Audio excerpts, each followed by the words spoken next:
What's going on, guys? We are live at 9:10, February 11th. Oh my goodness, I don't know where my voice just went. I got my scalp uh, deep washed and conditioned, so I had to take out my braids. But best ashore, rest ashore. Anyway, I'm gonna put them back in this weekend. I actually like that kind of look. So this right now is blending into the background, and I just realized that before I got on. But anyways, if you're new here, we are going to be calling on motivated sellers using iSpeedtoLead's coupon club, where we get $30 per lead. Sometimes we get on the extra discount specials where we could get leads for less than $30. The cheapest lead that I've gotten so far was $11. So I'll keep you guys posted on how much each lead has cost me and if we are able to get them locked up or not. Update from yesterday.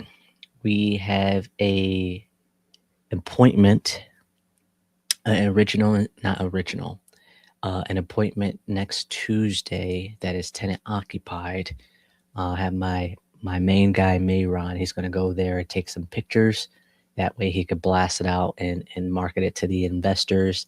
And my job is to try to get another appointment scheduled just in case those investors are interested. We could already have another day and time that they could go into the property for their inspection. So that's what we're going to talk about today.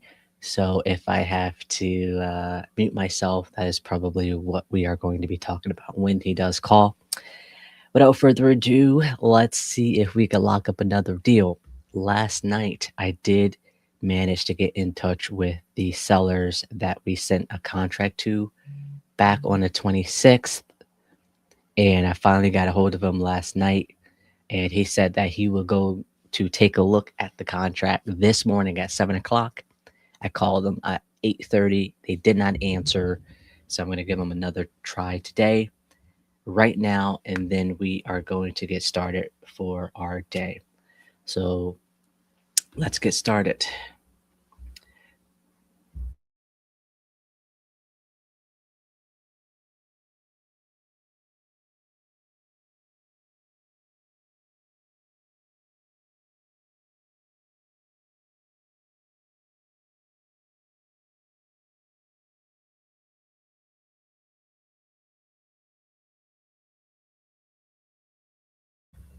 All right, audio sounds beautiful. Let's do it. Contract sent. There we go. And then I'm going to call this guy that I told him I'll call him in an hour. So. This phone number is protected by spam call filtering. Please press 5, 6 to continue.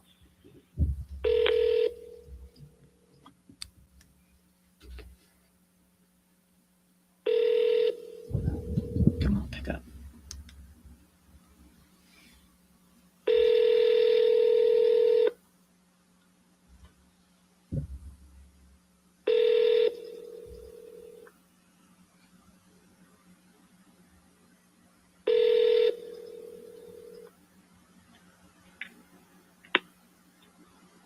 Hello? Hello? Christine? Joseph? Hello? Hello?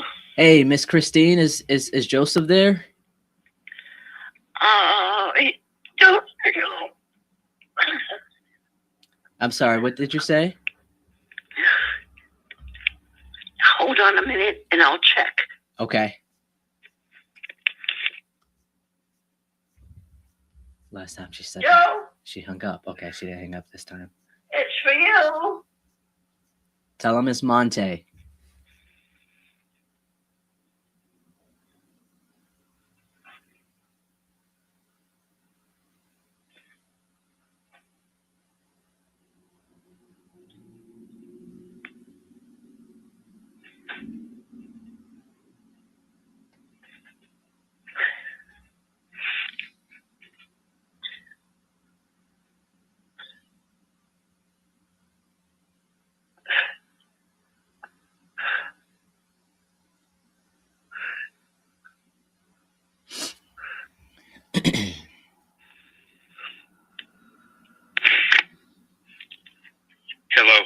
Hey Joe, this is Monte.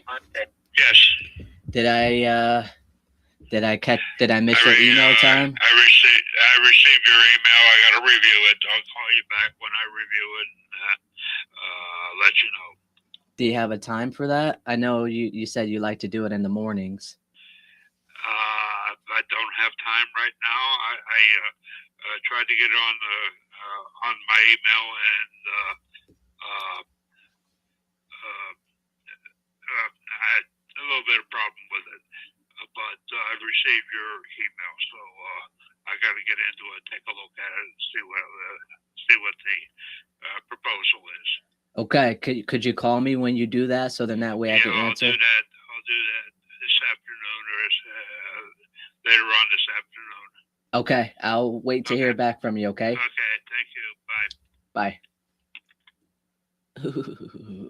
All right, we're getting closer and closer.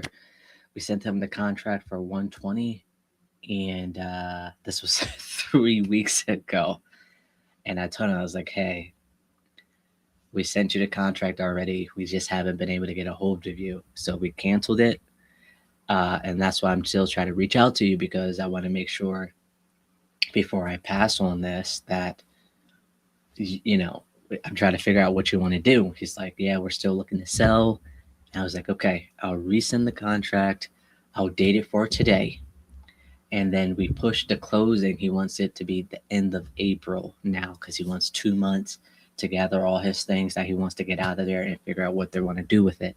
So it's like, okay, this is in Monroeville. This is a nice flip property. Now, if this was in a worse, zip code, I wouldn't like press for it. But I have a perfect buyer in mind for this. Not a buyer, a wholesaler. And we're just we finally was able to do a deal together back in last month, and so I told him, I was like, hey, we finally crossed that threshold. Now just expect to get more deals from me, and because I want to continue to do business together with you. So we'll see how that goes. I'll keep you guys posted. So hopefully he calls us back, and then let's end our day with a signed contract. So without further ado, now let's hop into it. And we shall see. I told somebody that I will give them a call in an hour. And that was, who was that? Richard. Rich. Presley? Yep, Presley. Hopefully he answers. We've been missing each other's calls.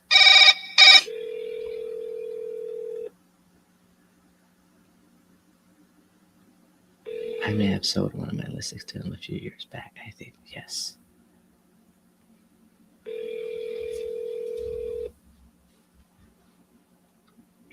Your call has been forwarded to voicemail. The person you're trying to reach is not available. At the tone, please record your message. When you have finished recording, you may hang up. Hey, how's it going? This is Monte. It looks like we're playing phone tag. I'll be available all day today till like 3:30. So if you could try to give me a call back, I should answer if I'm not on the other line. I hope to hear from you. All right. So what we're going to do here today is call backwards. So I want to start with my new leads today. Then I'm going to go with call no answers. And then we're going to go through our follow-ups. And then we are going to go through our offer mades. Everything close to it being under contract has already been handled this morning. So I want to go backwards. I want to start from new and go to the old ones. I found that when I do it the other way around, I'm calling them at the same time and they haven't been answering. So I'm going to try to switch it up to call them at a different time today and see if we get a little bit more success with answering. So let's get into it.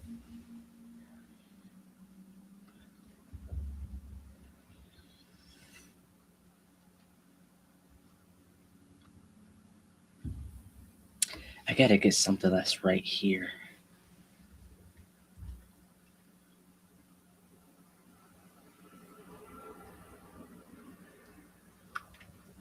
All right, let's do it. Oh, this seller speaks Spanish. But I've been trying to reach out to him in Spanish, and there's no response. So we're gonna skip that for now, and I got to figure out what to do with that one. Numbers disconnected. Requested a refund. I got to skip trace that. Man, I should have skip traced that already. Why haven't I? All right. Is this property an avenue? Hold on. It is a street. Okay. Hold on, guys. There has been a miscommunication of one of these leads.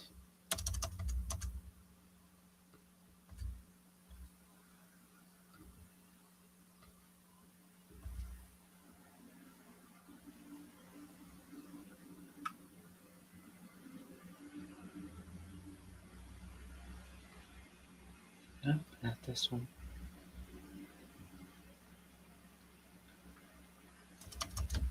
Avenue. Nope. Drive. Nope. It is a street. PA.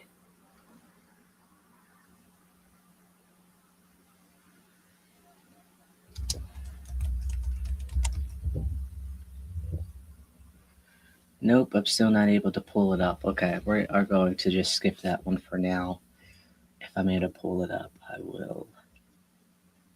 Rufus, closing assistant. Okay, that one is that. Title company's been opened. All right, Mr. Jarrett, you are up. Let's do it. Oh, one person. Is that me? I think I'm watching myself. Hold on. No, that's not me. Welcome. You're making me feel special. Let me see. Let me get it on the other one here. I had to restart my laptop.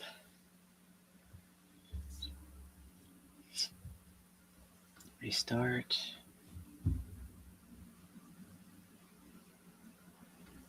There we go. Yeah, buddy. Let's do it.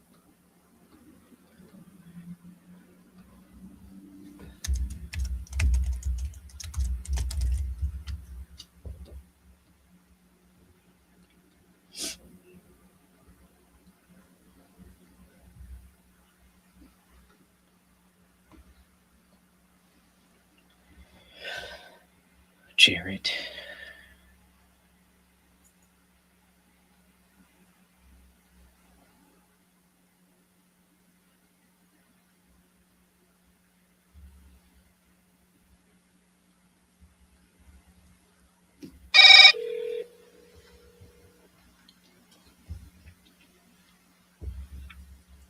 Hello, Good morning. Is Jarrett there?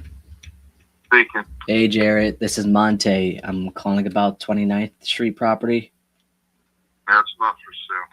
What changed? What? What do What? you mean? I'm not. You what? You want to make me an offer? I may sell it. I don't know. I'm up in the air. Yeah, I'm like, you spoke to someone on my team a couple days ago, and it looks like you were trying to sell within 6 months or something like that. What? Are you the one that offered me 10 grand? I have not spoken to you until just now.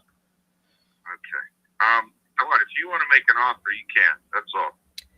Well, I will want to make you an offer, but I wouldn't want to make you an offer if you're not looking to sell.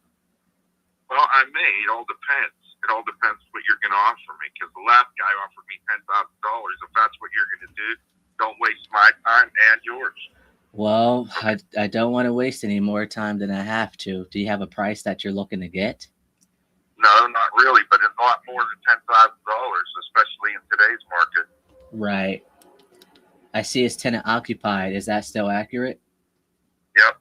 Okay. How much are you getting for rent? Well, I help the girl out. She's got a lot of kids. They're young. I give them a whole house and a garage and everything for $750 a month, which is kind of cheap. Right. I do it out of the kindness of my heart. That's all. I know I could get $1,000 for the place if I wanted to. Easily, yeah. I see it's a 2-bed, 1-bath. Yeah, I believe so. I haven't been it needs some work. They destroyed the place, man. I'm not gonna lie to you. I was waiting for. I'd like for them to move out, and I'd like to fix it up and sell it. Actually, but it's getting too much. Getting up in years, and I don't know. I don't know what's gonna happen. You know what I mean? I do. Do you? So are they on month to month, or what's that situation like? Yeah, they didn't sign a lease or anything, but I hate to put a woman with a bunch of kids out in anything less than 90 days. You know what I mean? Right. That's not a problem. I mean, if they're willing to work with us and figure out how we could work together on this, we wouldn't mind keeping them, but things will have to change, right? We would have to update the property to justify what we would want to ask for rent, Right, you're not going to get it off them, man. I try to be okay. I profess to be a man of faith, so I try to live what I preach. Okay, right. And it's hard, man. It's very hard. It's very hard. It is. I'm not going to lie to you, but you don't want them. I'm just telling you, you don't want them as a tenant. Really? No. I mean, I'm being. I don't know. When I get my rent, I just got my rent for this month yesterday. Okay, so it's anywhere from like now till the 20th that you get paid for the rent. I let them go though. I just let it go. Really, I was contemplating evicting them, and you know what happened to me? What? You can believe what you want, but a voice spoke to me and said 70 times 7. You know anything about the scriptures? You know what that means? I don't know what that means. Tell me.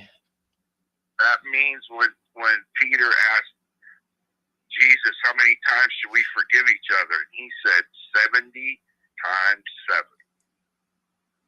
Okay? Mm-hmm. And that's what I took to it, and I just let everything go from that point on. I can't explain it, but I don't know. I just try to do the right thing. I do. I try to help everybody. But if you plan on doing that, prepare to eat crow every day. Right. Well, tell me this. How long have they been there so far? Oh, man, I couldn't even tell you. Well, the last guy that I had in there, listen to this story, if you have a moment. Yeah. Okay. The guy that lived there before was a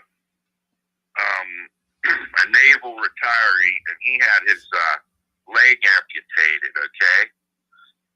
Well, he was a good tenant, but when he had his leg amputated, the bathroom's on the second floor. Oh.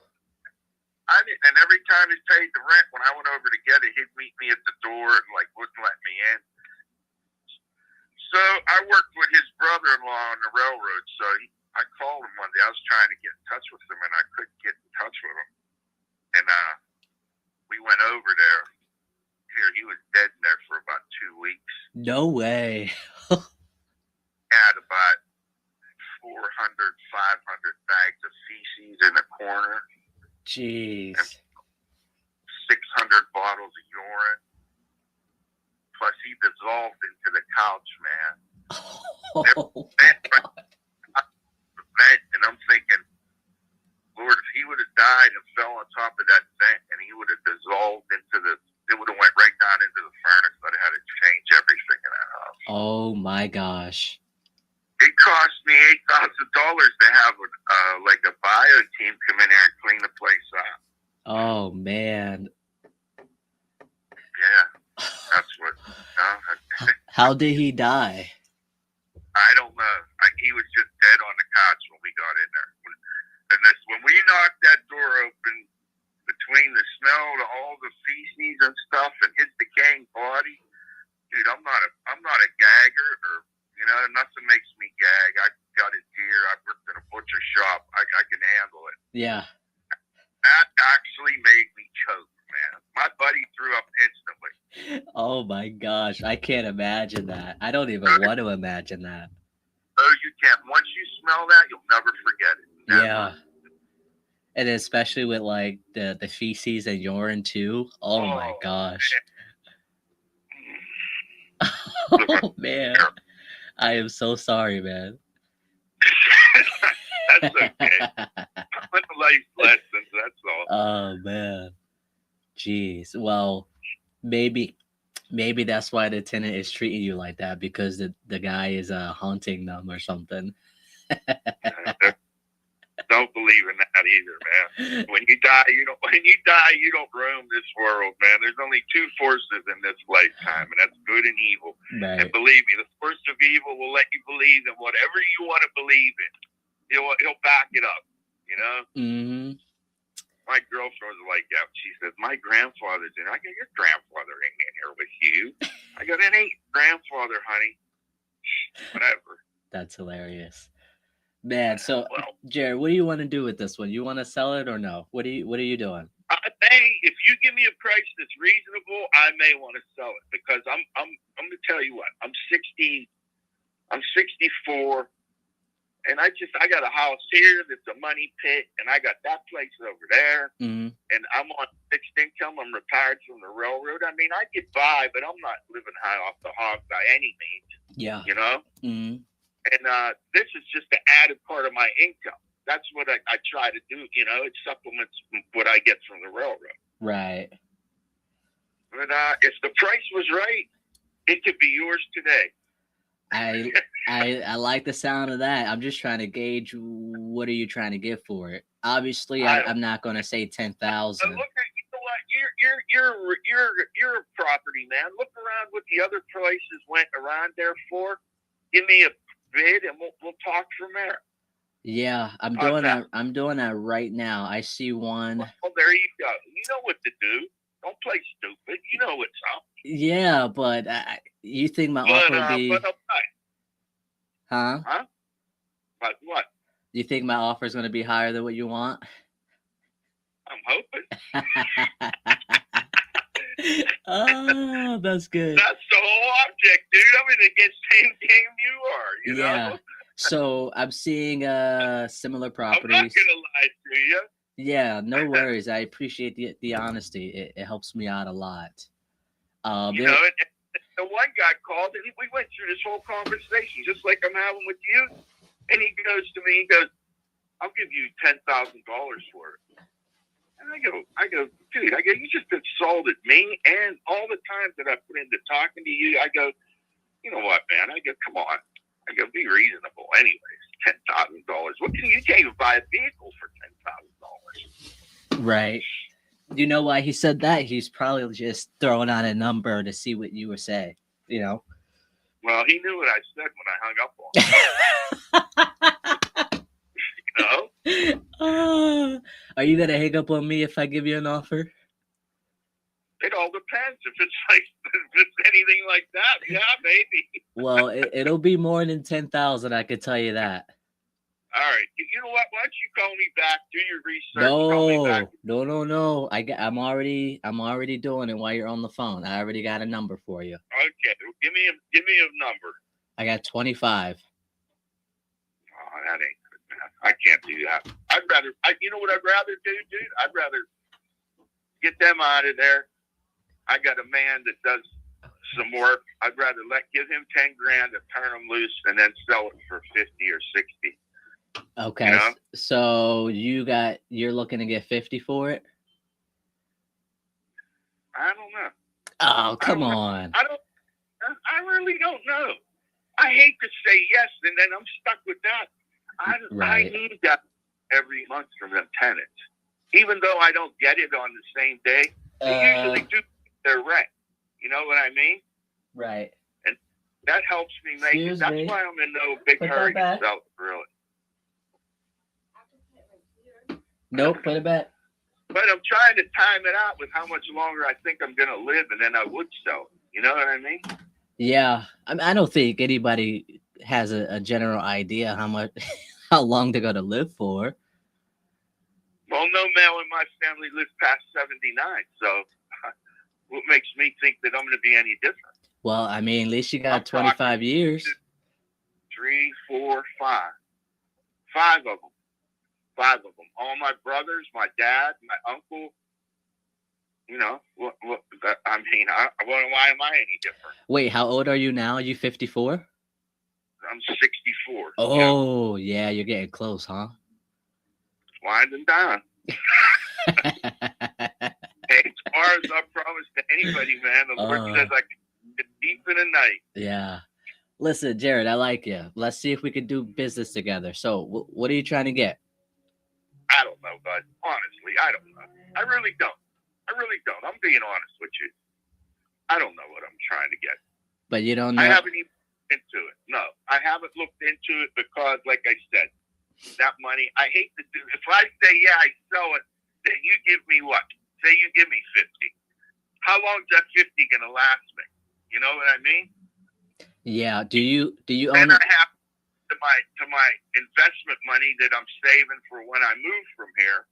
Okay, when I move from here, I'm selling that one and this one. So if you want to wait, if it's at all possible, I could let you know. Maybe we can make a package deal here. Yeah. What do you? So how long do you want to wait for that? Well, listen to this situation, okay? Me and my brother were very close, my older brother. His wife, his widow, is still alive, okay? Okay. Me and him we bought 10 acres in Dawson, okay? He has a trailer on there. All I needed is like a trailer. I'm by myself. Everybody's gone. I'm divorced. It's me and my cat, and I'm over women and stuff. I just want to go up there into the woods. It's pretty remote, and that's where I'm going to die. It's up there. That's my plan anyway. And I'm going to sell this house and my rental house when I do this. But she's still alive, so she's living there. The way it goes, she'll probably outlive me. She's probably, close to 80, if not 80. So that's what I mean. That's my plan anyways. Got it. Okay. So realistically, you want to keep the income coming in until you move out and with your brother. Yeah, I'm being honest with you, bro. I'm not trying to mislead you. Honestly, I'm not. No, I appreciate that. It gives me a general idea what your timeline is, You know, yeah, it might be a little bit. Then if she passes, God forbid, tomorrow, I'm going to get the ball rolling here. You know what I mean? Mm-hmm. So I'm not driving from there to here to maintain that house or this house. I'll get rid of both of them. I'll go up there. It cuts my taxes in half. Mm-hmm. You know? Yeah. So would you be interested in like seller financing then? What do you mean by that? So pretty much you be the bank instead of the landlord. It's kind of like a rent to own type of thing. That would be okay. That would be okay. I didn't know we got it. See, I'm not a financial guy, man. I still have my 401k from the railroad, but I have a guy that manages all that for me. Okay? I'm not real intelligent when it comes to that. I'm sorry. I'm going to be totally honest with you. I don't know the ins and outs of finance and selling things and buying things and setting things up like this. I'm not familiar with it. Yeah, no worries. So I guess in simple terms, instead of you just getting a lump sum as if you were to sell it outright, we'll just agree on a price. Like say, hey, I could do 30,000, right? Just for sake of numbers here. Give me like 5 years, because we don't know when that mother, that the widow is going to pass away or whatever. I'll give you monthly payments until you decide to move. And then that way, when you do move, you could get the rest. Or we could continue on with the monthly payments. That would work for me. That would work in this situation, right? I mean, I feel like this would be the best case scenario for you. It would work for me. That would work for me. But I don't, I really don't have a timeline. You know what I mean? Right. So, and then that's why I said we could just keep on the monthly payment. So we could give you, I don't know, like $400 or something a month until you move. Well, that's kind of foolish for me to do right now. When I get $750 a month and don't have to I don't have any pressure on myself. Right. Well, that's just obviously we'd have to manage the tenant, figure out what's going on. We deal with that headache when it comes to dealing with the tenant. And then that's where you being the bank, you don't have to worry about that, but you could still get that monthly income coming in. I don't know. I'd have to think about it. It don't sound like it's any benefit to me, though. How so? Huh? How so? Well, I'm going to cut my monthly income by doing this. And what benefit is that for me? Well, the headache part. You tell me what my benefit is in this situation. So, what happens when something breaks in the property? Would the tenants call you to get it fixed? My buddy fixed it, yeah. Okay, so what happens if that happens again and you're the bank? Would they call you or would they call me? Yeah, right. That would take one aspect of it out for me. I understand. Okay, that's one. But that's not really a big deal. I have a buddy of mine that takes care of he's like the jack of all trades. Right. He takes care of pretty much anything I ask him to do, and he's reasonable. Which in this day and time, good luck finding that. Yeah, for sure. I mean, so everybody wants to make $1 million on everything they do. That's what gets me. And it'd be different if you were getting stuff done right, but everybody does stuff half-assed, Mm-hmm. Well, yeah. I mean, those are the two options that I have for right now, especially since there's no timeline for, your next step in life. Right. Other than those two options, us giving the tenant 90 days or just you becoming the bank, I don't think we'd be much more of a solution for you. You know what I mean? No. Well, you know what? If you want to make me an offer, you call me back and make me an offer. Okay? Jared. I'll start kicking things around in my own mind because I really have. Those were my two offers. Okay. I just gave you a cash offer and then I gave you a seller financing offer. Okay, let me think about it. Can you repeat back to me what my offers were for 50 grand and 30 cents a day for 60 days. Close enough. Yeah, right. Here, I'll give you that other guy's number. You and him can battle it out. No way. I only like to make offers once. I don't like to get into negotiations with other people. Rubbed me the wrong way, man. He was arrogant too. Really? Oh yeah. He acted like he was Diamond Jim or something. I don't know, man. Leave me alone. I didn't call you. You called me. Let's go. Don't go away, man. Just go away. Right.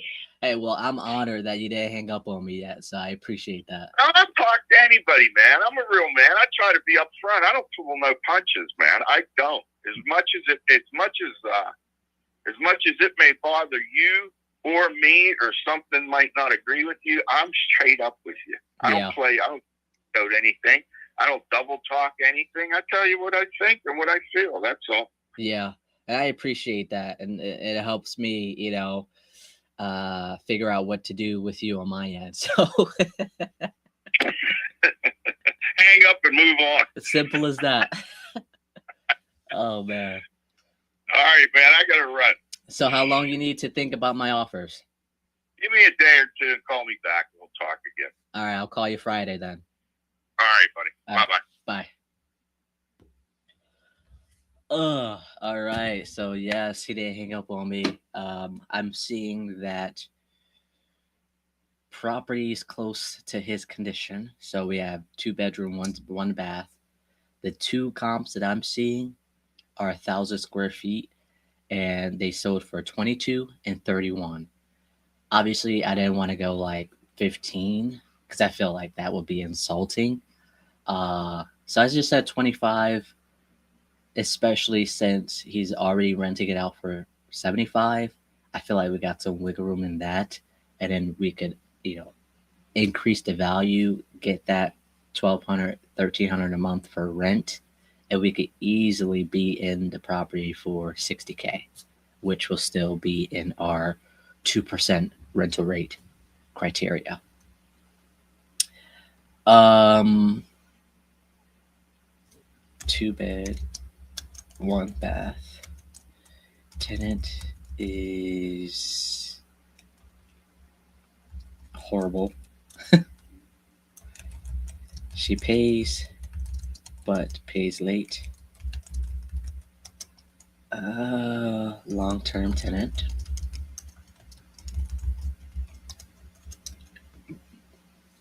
Had a lowball offer of 10K. I think he wants 50K. I did see one. So over here, there are a lot of 2-bedroom properties, which is great since ours is a 2-bedroom. We have 1, 2, 3, 4 properties that are currently on the market between 1,100 and 1,300 square feet. So we're right in the middle at 1,200. However, they've been on the market for at least 153 days. One for 30,000, 70,000, 73,000, and 50,000. So I don't want to be anywhere close to that when I am trying to wholesale it. I want to at least be like 30, 35, maybe 40, just because the 50,000 has been on the market for 229 days. Why would I want to try to sell a property for 50,000 knowing that one is up for 50,000 and it still needs work done to it? So you got to look at those things when it comes to talking to the seller and making offers because of things like that. I think he wants 50K. Verbal offer at 25K. Pitched seller financing. FINANCING with 300 a month. Mention that he is a handyman friend that helps maintain the property. Why he and brother owns 10 acres somewhere. I forget what he said. Somewhere he wants to buy a trailer and die up there. Brother's widow currently lives on that property. No idea of when she will move. That is why he is uncertain on selling this property. He uses the income from this property and also from him retiring from railroad. He is currently 64 years old. Says that is the men in family hasn't lived past 79 years. Doesn't think he will live past that age. We'll call back Friday to see what he thinks. We'll call back Friday for his decision. Little things like that helps when I do call him back. Like, hey, I see you're still alive. What's going on? So, something like that. He seems like that type of seller that I could say stuff like that to. All right, let me just make sure I have all the notes here. No rent. Rent pays long-term tenant. Pay $750 a month plus all utilities. UTILS.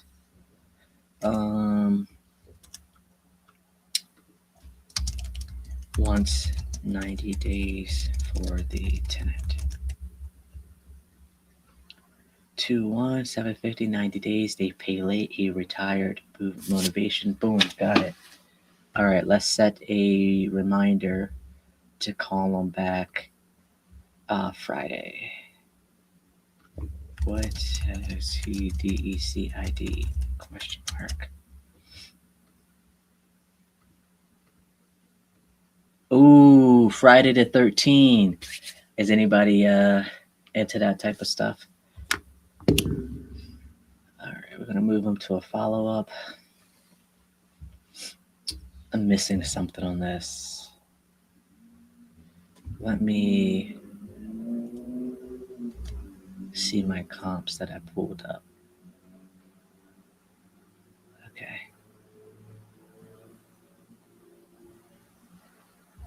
Yep, that property was a flip that sold for 22. Or brought it was brought for 22,000 and sold for 140. So there's a little bit of wiggle room in our price there. That was back in September. Do you remember? Okay, next one. That was a good call, especially how it started out.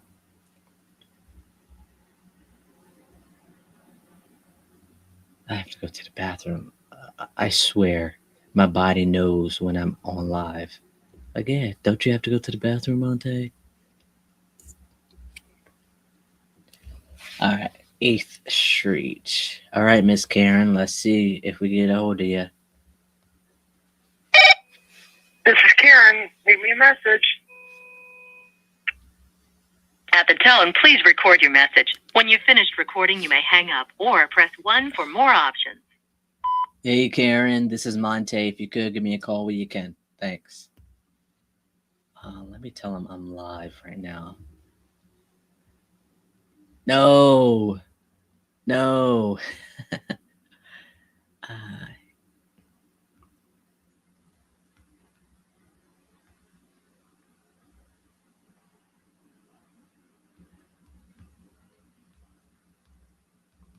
She has them for sale from the same seller. I'm live calling right now. Now, I'll call you. I'll call around noon. All right. Sometimes it makes me think. All right, that thing just goes straight to voicemail. This is Karen. Leave me a message. All right. Double dial, straight to voicemail.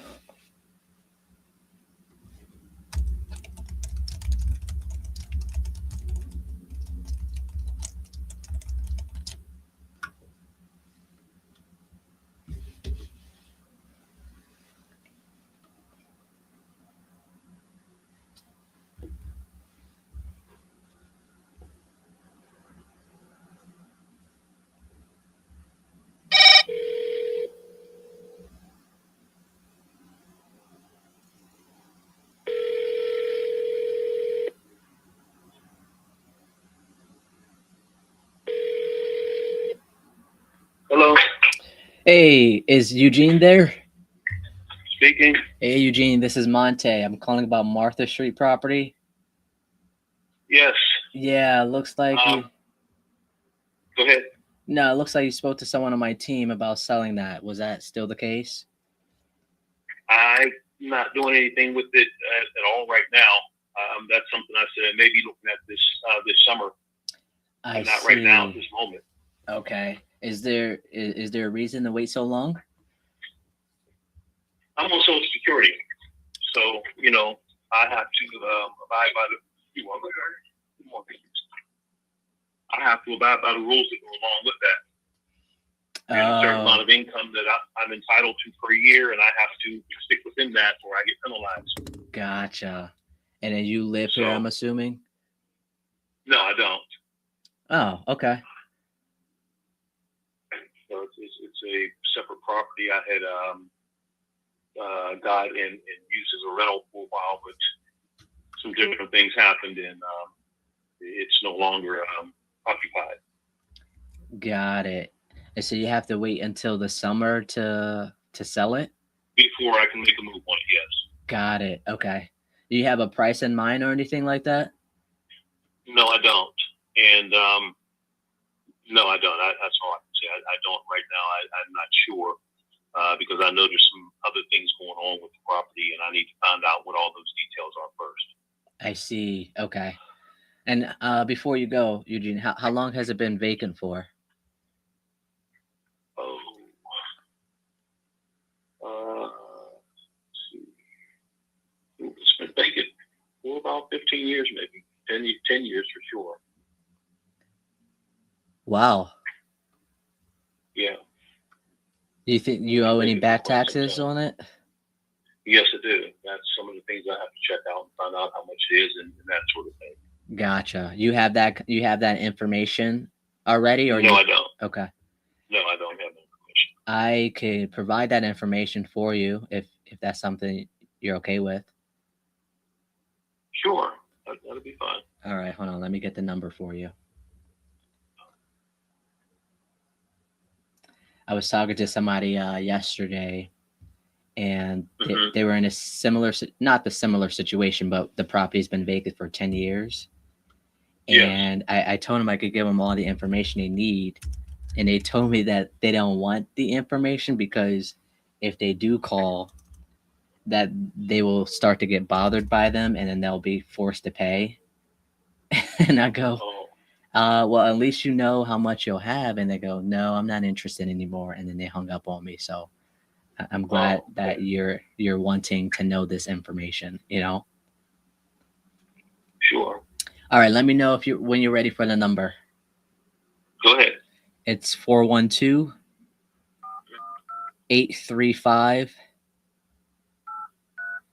5243. And it's going to be option 4. Option 4. Okay. And then the information you're going to need is your lot and block number, or they'll call it parcel ID. Let me know when you're ready for that. Hold on.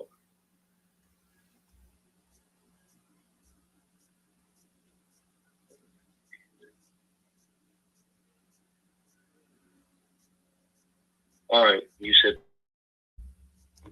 and what else?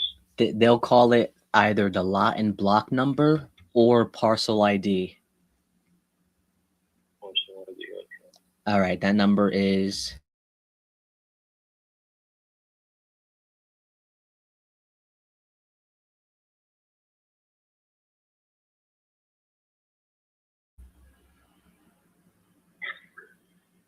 All right, so that's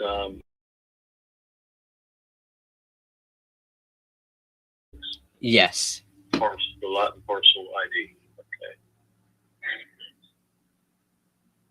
All right. Appreciate that. Yeah, anytime. Let me know what happens, or I'll just reach out to you around this. You said spring or summer? Summer. Summer? Okay, so you're thinking about like May, June-ish? June, July-ish. June, July-ish. Okay. Yeah. Okay. August wraps up how my Social Security situation should be at that time. Gotcha. Is it okay for me to reach out around that time? July. Yeah.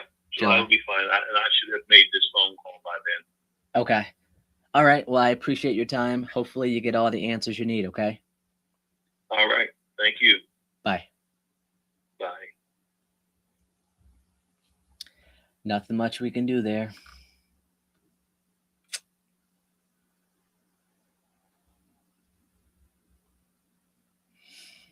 I paid $12 for that lead. Currently on SOCA CURITY needs to wait until June, July-ish. Vacant for 15 years. Unsure on how much is owed and gave him that info. We'll touch base around that time.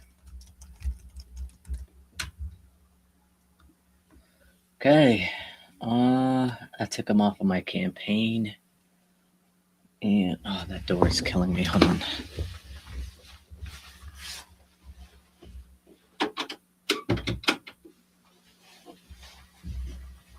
You guys like my green shorts?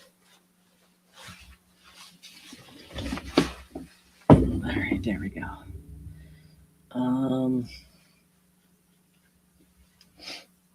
I don't know if I should put this as a follow-up or a warm lead. Let's do a warm lead. It's too far away.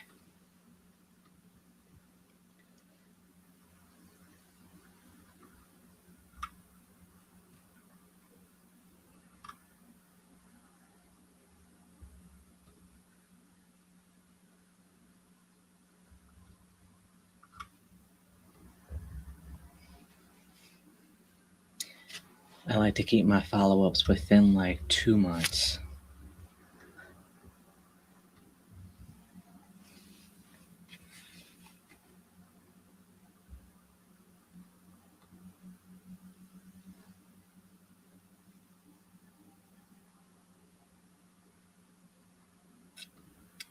Two months. July, that's 7.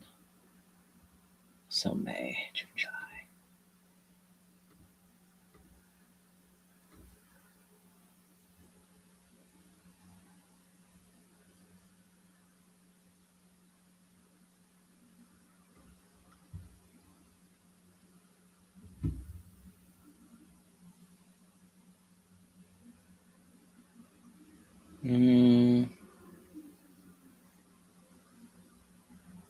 Nope.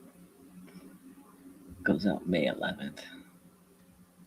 Hold on, guys. I gotta time this correctly.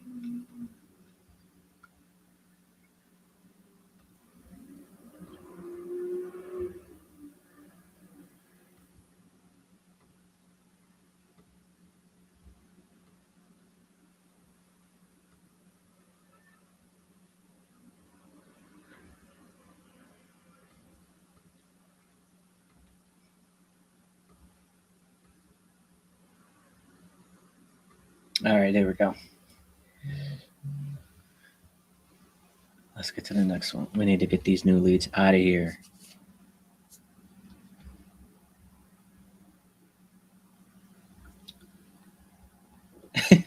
Have you seen my last text message? No. Why is that funny to me? All right, let's go. This cost me $18, this one.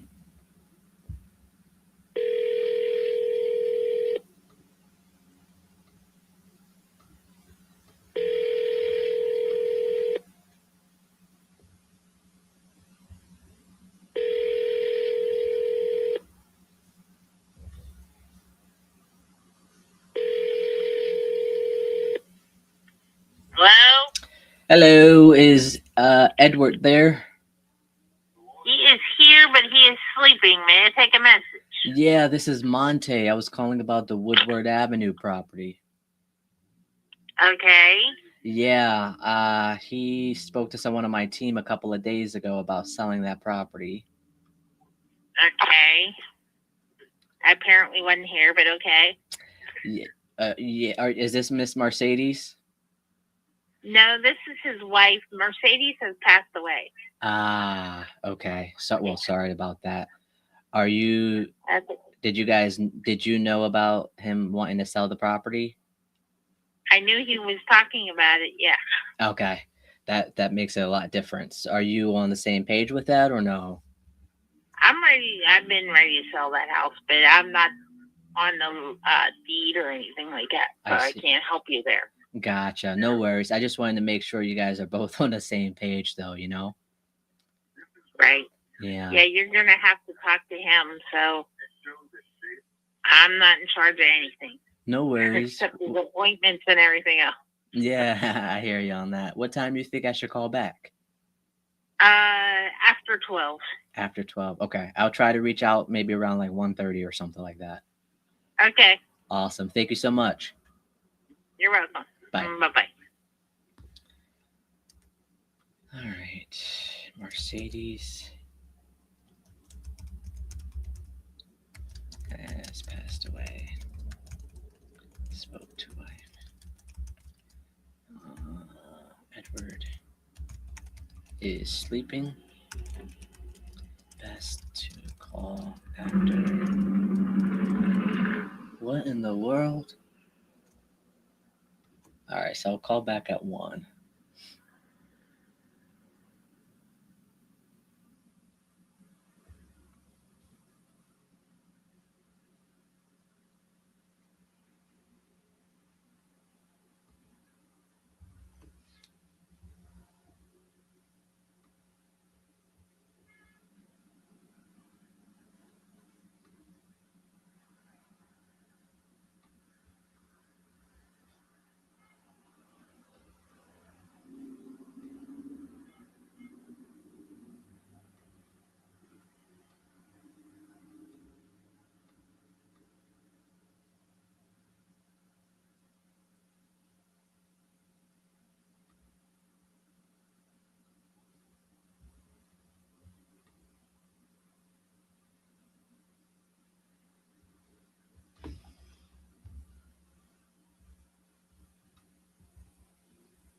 Afternoon.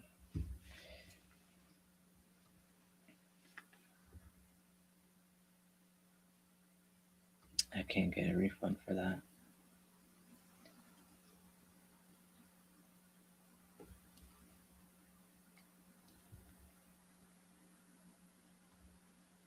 Hey, Mike, guess what day it is? Guess what day it is? Oh, that's what I was doing.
No way.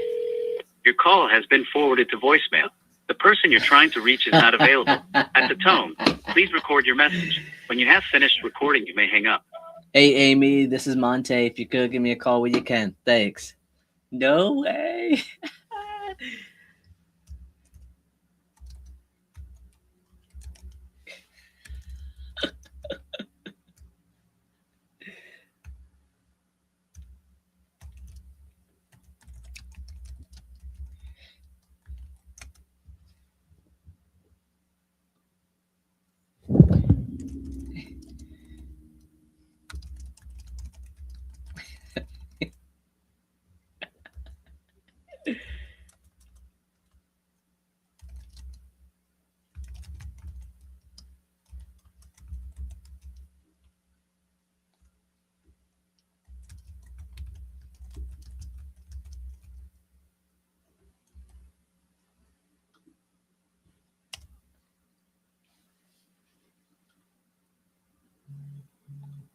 Bruh.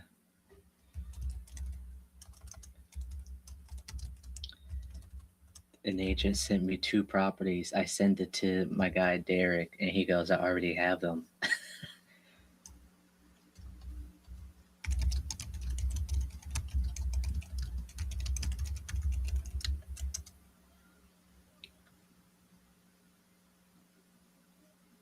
I can't do that right now. It's distracting me. Okay, who's next?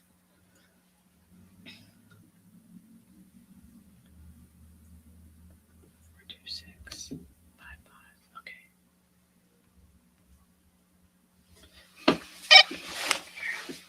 Yeah, you reached Dave. I'm unable to get to the phone. Just leave a message. I'll give you a call back. I'm starting to take this personal. Hey, Dave, Monte here. Give me a call when you can.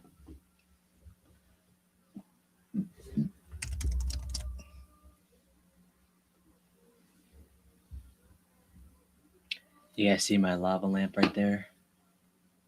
I'm going to have that on next week. I could plug it in right now, but let's do that. Let's go plug this in.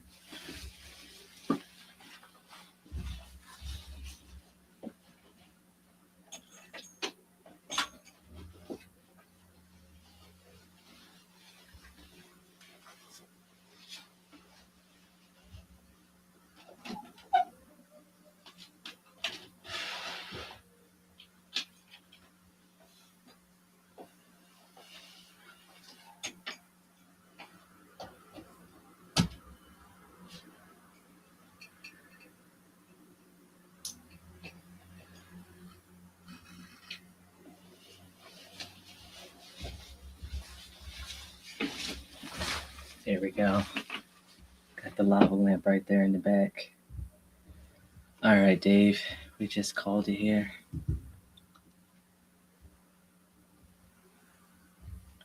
Mary Jo.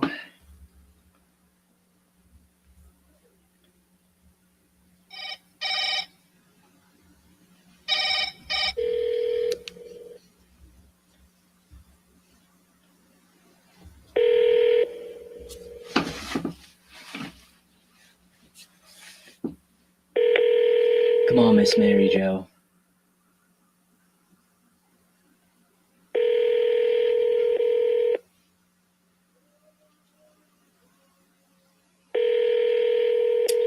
I do have to let you guys know that I'm getting hungry. Oh, crap. Flip the macaroni. She's out of town for 2 weeks. Guadalupe. I gotta check the notes, Monte.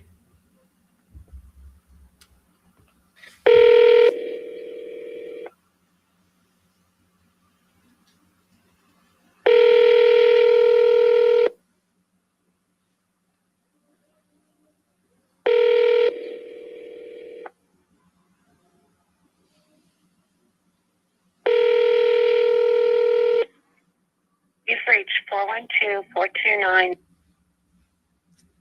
Oh, was it fast enough? Crap.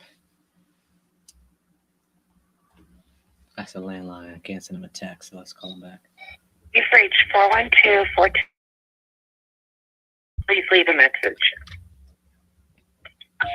Hey, Miss Karen, Monte here. I am calling about the Guadalupe Drive property. If you could, give me a call when you can. Thanks. I'm pretty sure it's Gallup. Pretty sure of it.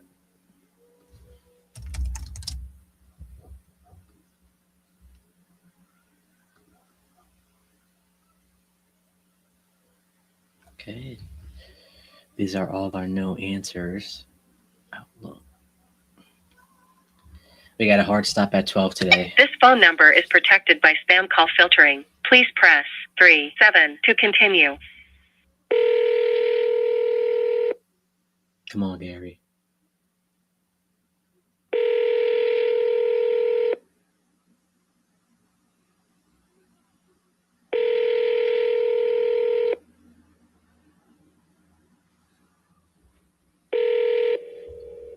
Hello?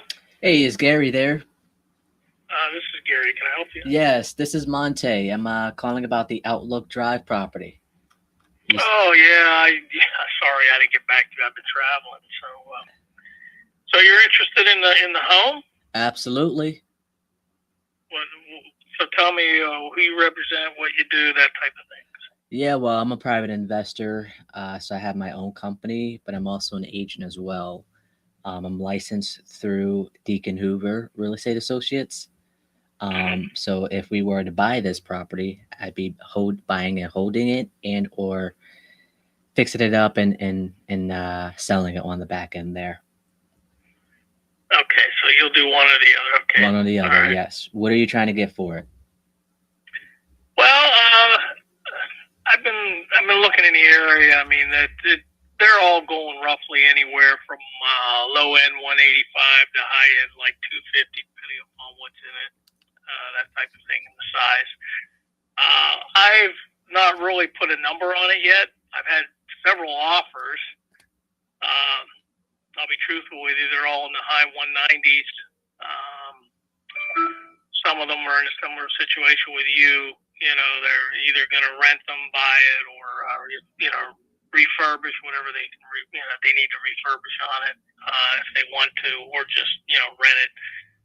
But I haven't made that decision because I'm still going through some clean out and things. This was my mother's home. This is a house I grew up in, and she passed away just recently. So that's why I'm looking at making that decision. So I really haven't made that decision. I mean, I've had the offers, and you're more welcome to do the same thing, and I can get back to you, or depending upon how you want to do the process, that's fine. But being I've had so many calls, I'm not really ready to have people start coming in and out and doing all that stuff. So you tell me what your process is and how you'd like to do it. So. Yeah, well, sorry for your loss there, especially with it being so recent. So I know that couldn't be easy for you. Well, they're always hard, but you know what? She lived a good life. She was 94, was healthy, so wow. You couldn't ask for much. So she did pretty well for herself. So well, good. She did okay. Yeah. She lived a good life. So. All right. Well, listen, my process, I wouldn't mind making an offer to you, but I don't like to be an offer in the hat. I want to make an offer and have you be ready to say yes or no. Especially given the fact that there's no timeline for you right now.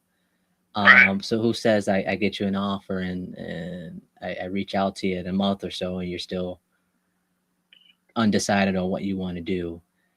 So let's say, for the sake of example here, you're ready to move forward 30 days or so, or maybe 60 days, depending on the timeline and what you're doing.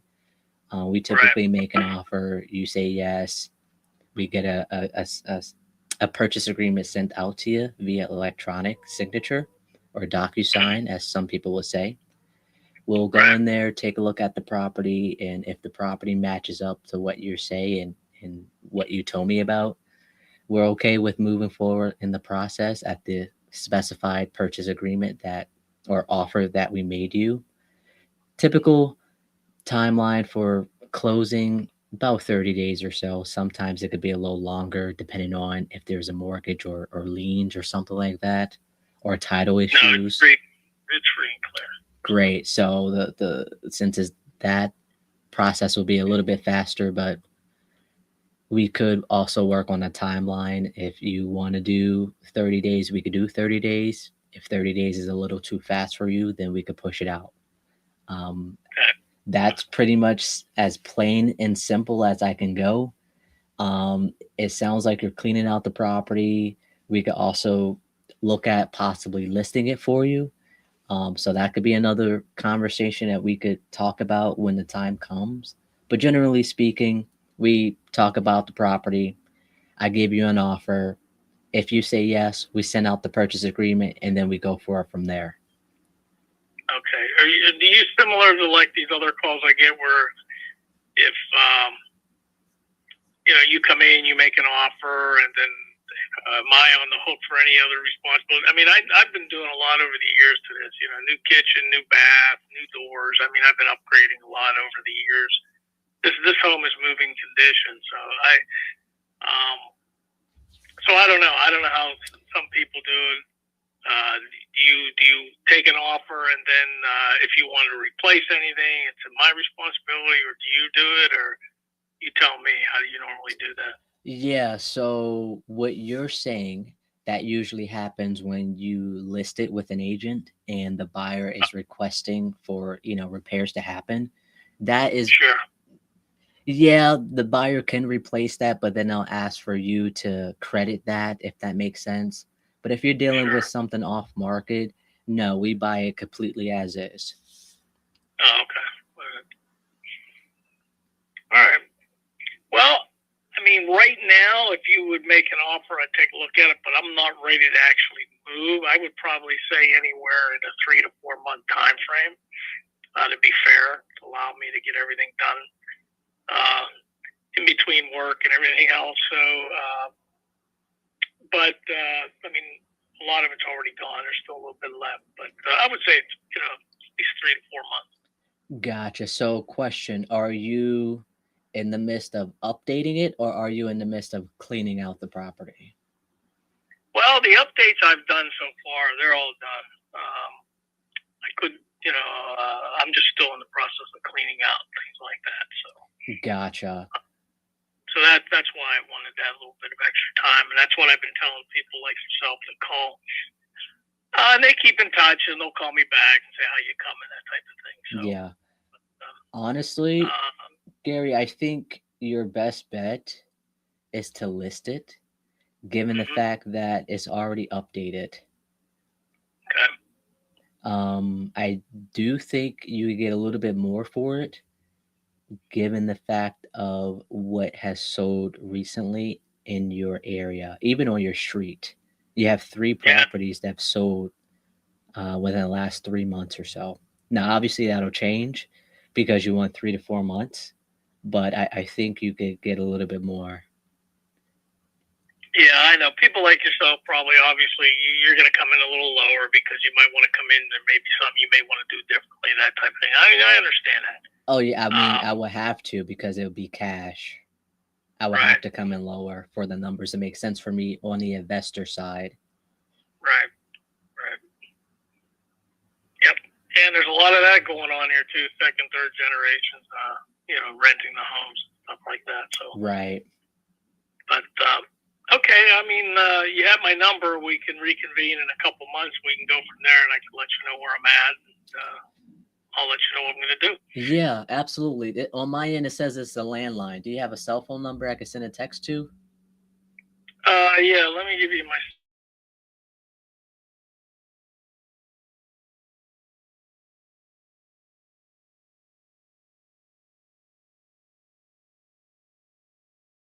Usually leave it at the landline only because I get calls constantly.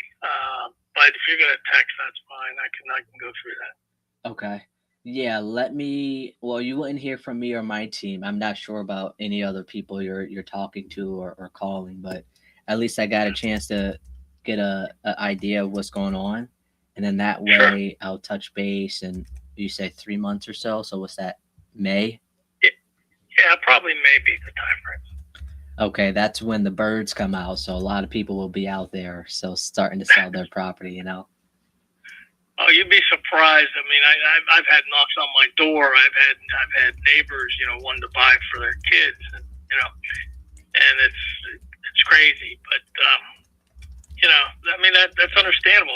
This is, like I said, it's the area I grew up in, but it's desirable. And if you've seen, just from the size of the home and what they're going for, I mean, the area, the homes sell quickly. They don't stay on the market too long. So. Right. But so, all right, reach back to me in May. I won't make any decision. If I decide, I will definitely let you know, so you're not hanging out there. But I'm not going to do anything for at least several months yet. So. Well, I appreciate the honesty, Gary, and then that way I'll touch base with you around May if I don't hear from you. Okay. All right, sounds good. Awesome. I just sent you a text. That way you know you and I spoke, and then when I do call back, hopefully you answer. Well, I apologize for that. I do travel a lot. Let me see here. Did you give me? Did I get your text? Hold on here.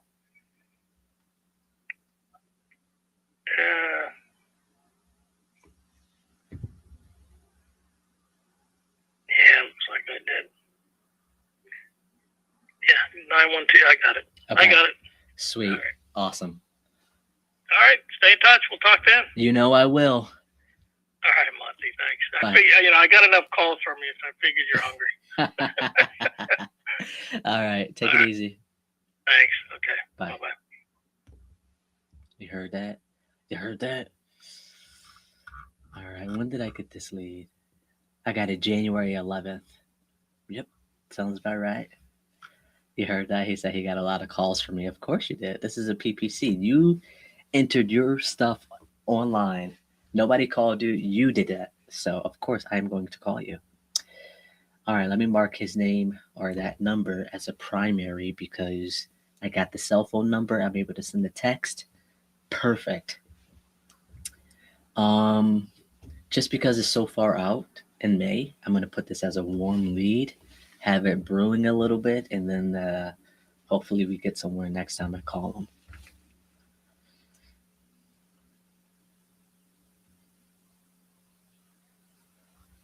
May-ish. All right, let me write this down. Family home. Hold on. Let me put a follow-up for him before it passes my brain. Task.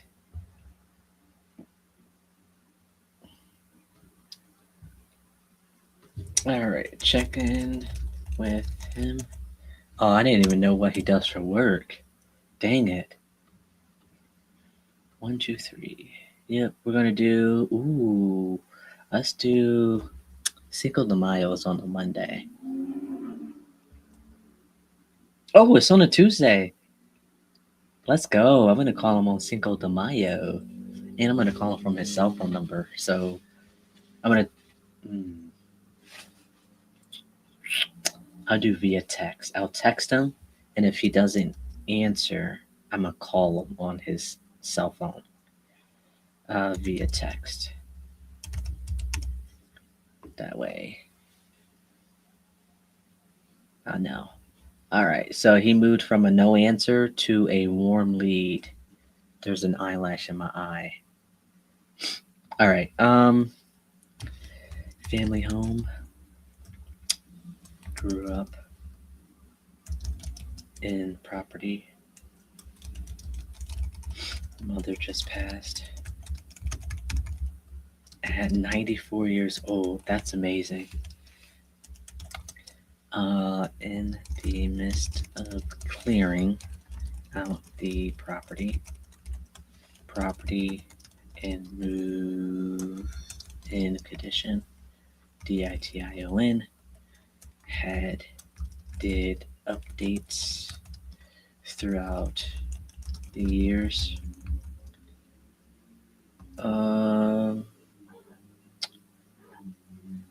Had offers around 180, 190. Wants to wait until spring to make DECISION pitched listing given the property's condition. Comps right now are between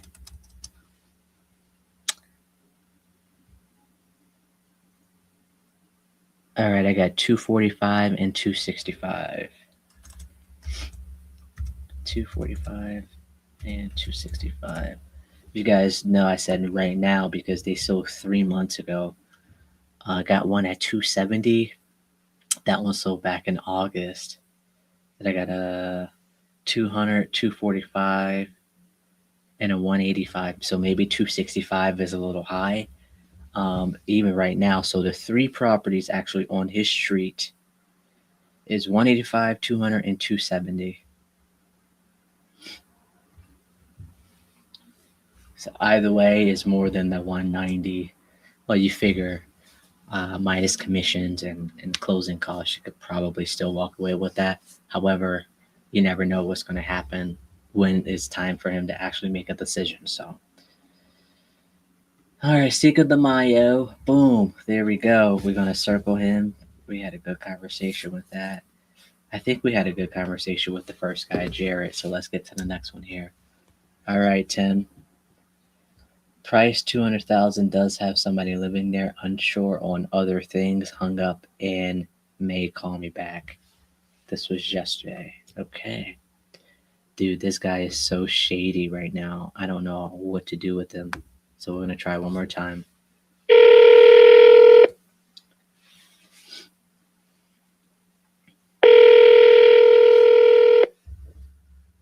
Speed to lead.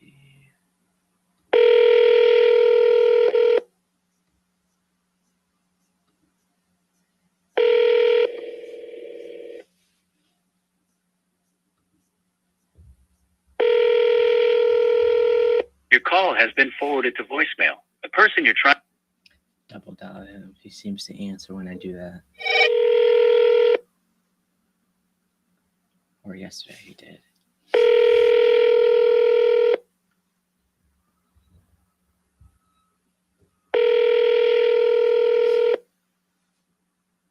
Blocked, bitch. Hello? Tim?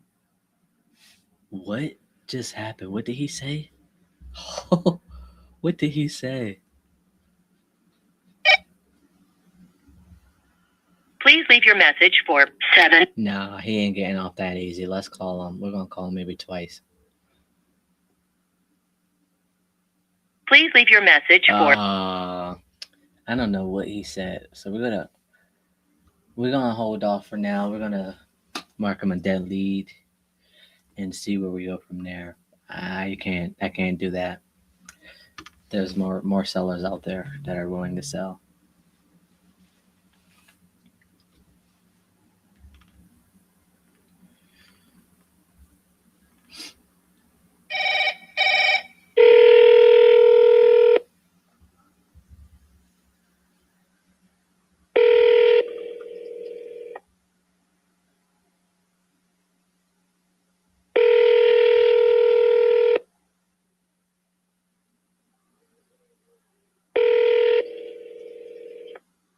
I'm sorry, you can't leave a message because the person you called has a voicemail box that hasn't been.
Please leave your message for 4.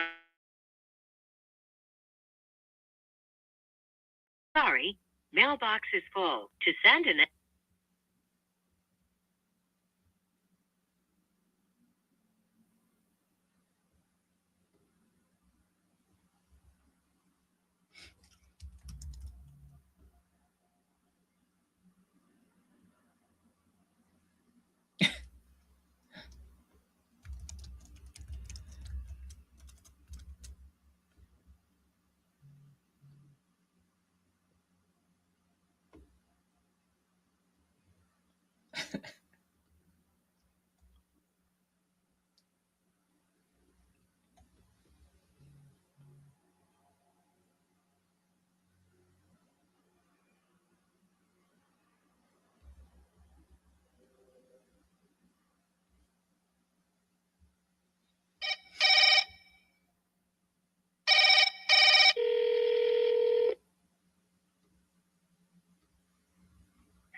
Hey, it's Lawrence Horner.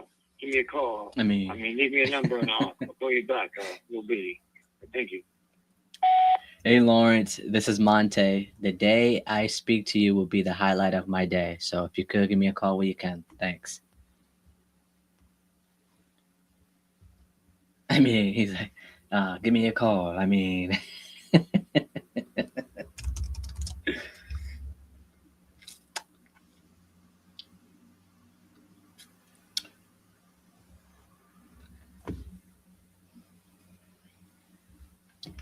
oh my goodness, guys, my hair feels so. Oh, it's blending into the background, but it's so like springy. I got a deep scalp cleanse. I think that's what I'm gonna call it. And so, literally, an hour I spent getting my hair washed and scrubbed and scraped. It was nice because I was laying in a massage bed, just getting my hair washed. Amazing. So that's why I don't have any braids in right now, but I'm gonna get them in later today or maybe tomorrow. One of these days. Next time you see me, I will have braids in though.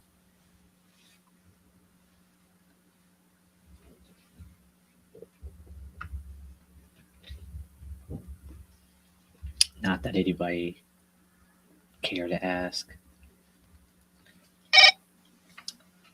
I don't know if I'll be able to hold. Please this. leave your message for 61.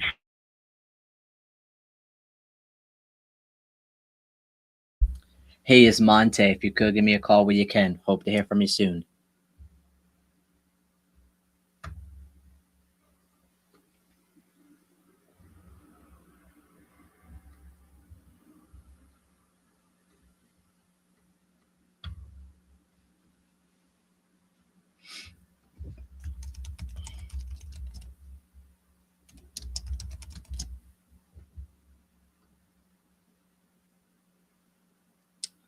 All right, I have to go to the bathroom real quick. Look at this.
Alrighty.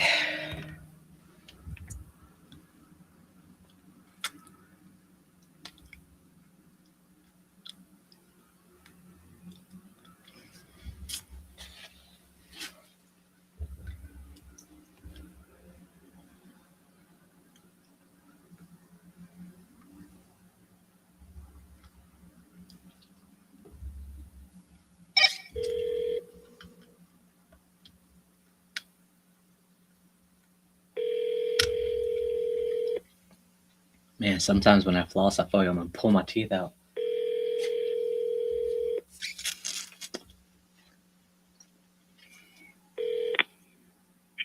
Hello, you have reached the home of Ray Jumpinowski. I'm not here to take your call. Please leave a short message. I'll be glad to get back to you as soon as possible. Hey Ray, this is Monte. I'm calling about Parade Street. If you could give me a call when you can. Thanks.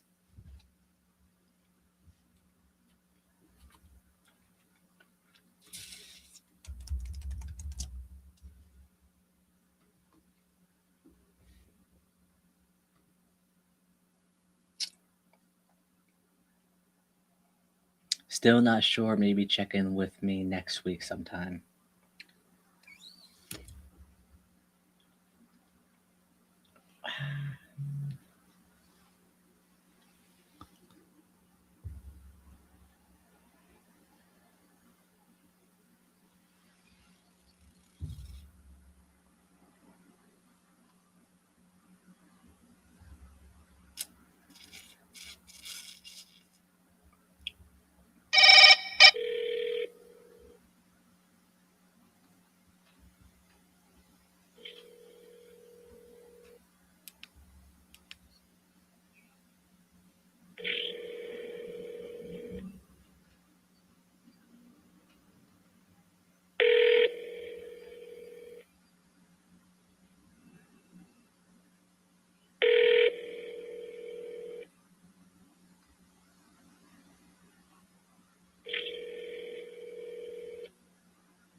Still keeps ringing.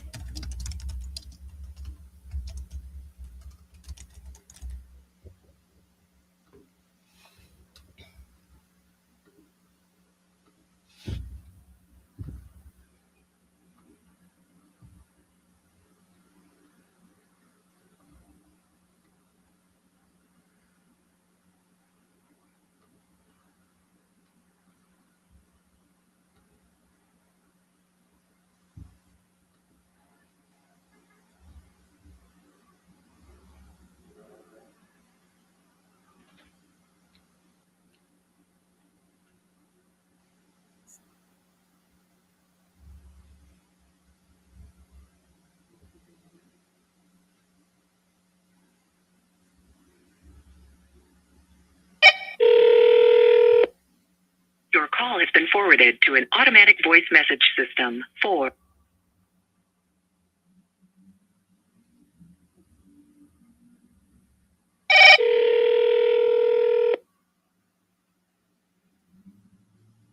Your call has been forwarded to an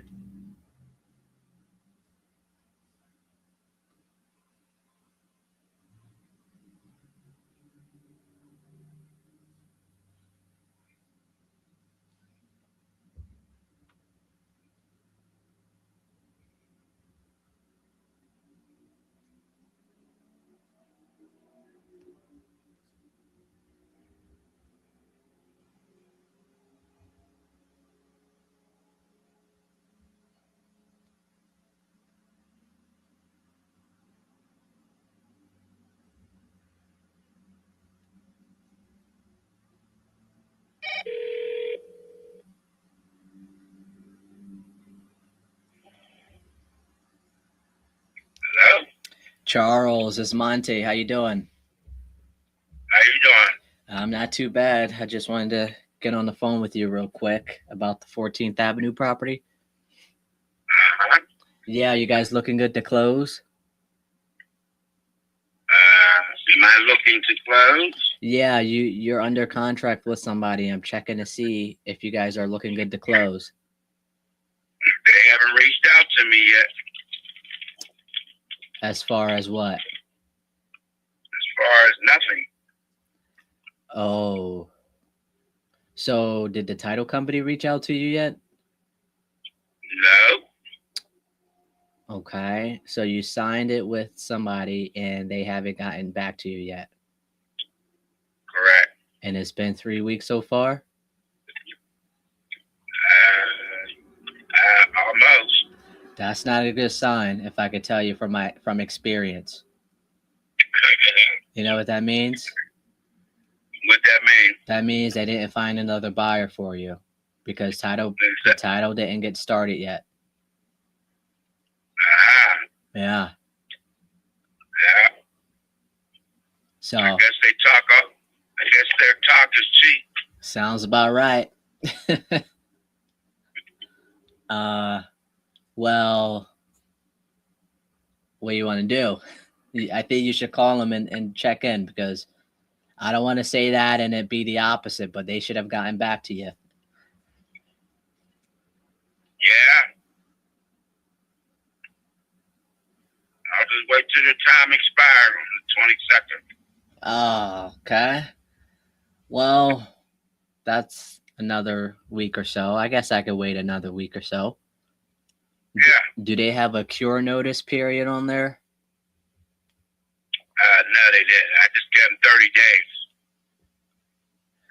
days. Yes, the contract could say something else on there. Sometimes contracts have like a 3-day or a 5-day extension after closing. The supposed closing date, because the 22nd is a Sunday. And title companies aren't open on Sundays. No, they're not. But I figured that's when we signed. So on the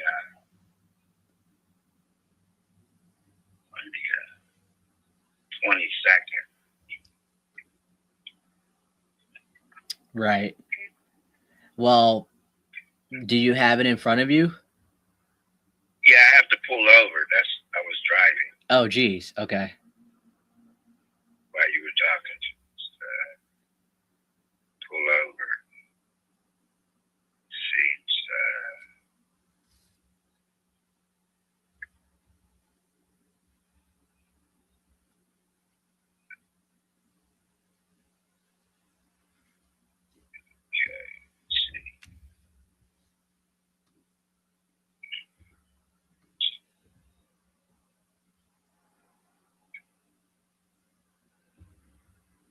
Exactly the date that was.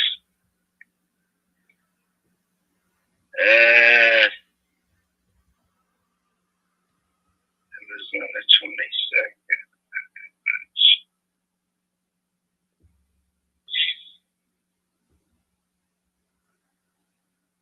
Yeah, I'm going back looking. Okay.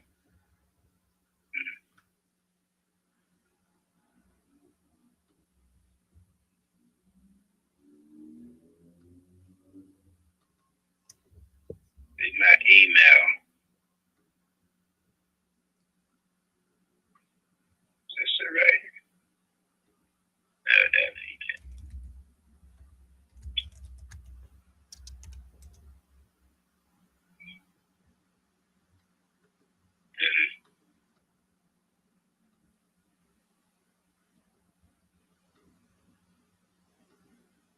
Yeah, Antoine. Yeah, this was it. Okay, now what are you asking me? So, what's the closing date on there? Let me see.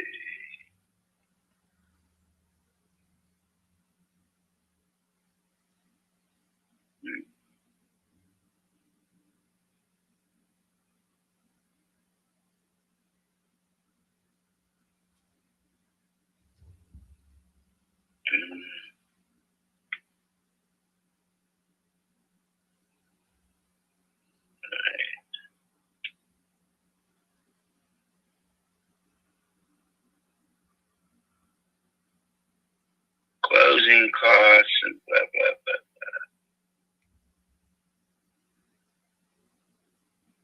It says the seller and the buyer will set closing to be soon as possible for party no later than 30 business day after completion of the agreement of both parties. Oh. Without, yeah. So that was on the 22nd of January. So that's not 30 days. That's 30 business days. That's 2 months. So is that what that would say? Yes. Yeah, 30 Yeah, 30 business business days. days. Yeah, so let me Right. count for you. We got 1, 2, 3, 4, 5, 6, 7, 8, 9, 10, 11, 12, 13, 14, 15, 16, 17, 18, 19, 20, 1, 2, 3, 4, 5, 6, 7, 8, 9, 30. You got until March 5th. That's 30 days. That's 30 business days. That's 30 business days. Yeah. Right. So that's a whole nother 3 weeks. Well, okay then. That'll be March, you say 25th? No, March 5th.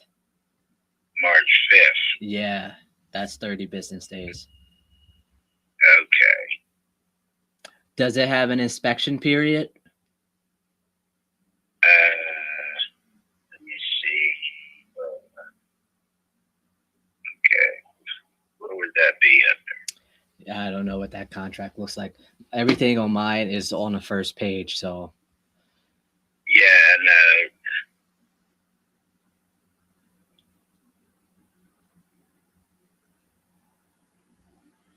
Let me see. Inspection period, 7 business days. Oh, you're past that then. So hold on, the 22nd. So that's 1, 2, 3, 4, 5, 6, 7. That was February 2nd. So they had until February 2nd to back out of the deal. Is there any earnest money on there? Did they put any money on this? Yeah. Does it say hand money or earnest money on there? Costs and fees. Any tax was paid by. I think I've seen something which says.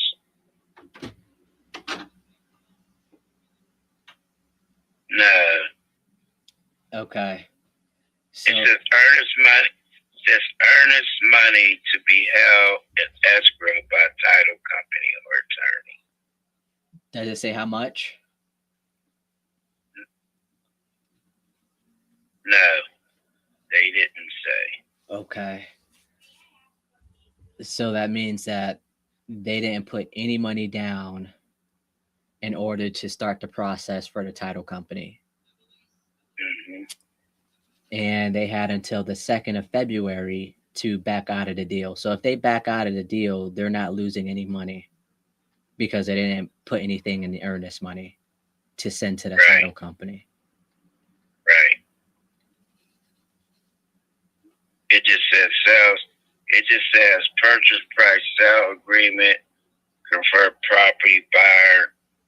Then they got a price here and earnest money of the amount of $100 total sale. Blah blah blah. Okay, so $100 was the earnest money. Yeah. So if they back out, they owe you $100, but they're already past their inspection date. So if they do back out, you should get that $100. Mm-hmm.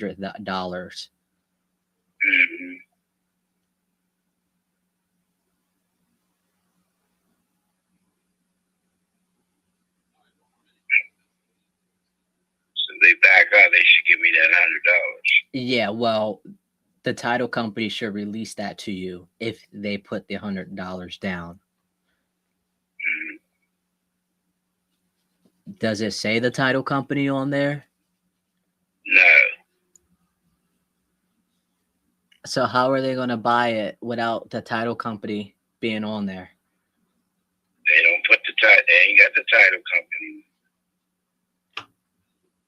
So they don't have the title company. Title company didn't call you. the buyer didn't call you to tell you that they started the process. They have Right. a 30 business day close. They're past their inspection, and they didn't get in touch with you, and you're just sitting here waiting. Right. That doesn't sound like a good buyer there. Exactly.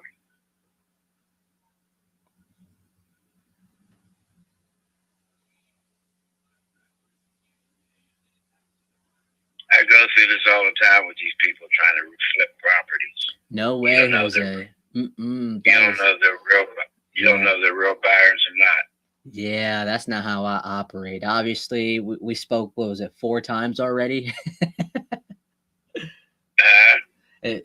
Yeah, we spoke 4 times already, and you only spoke to that person once in the last 3 Right. weeks, you know?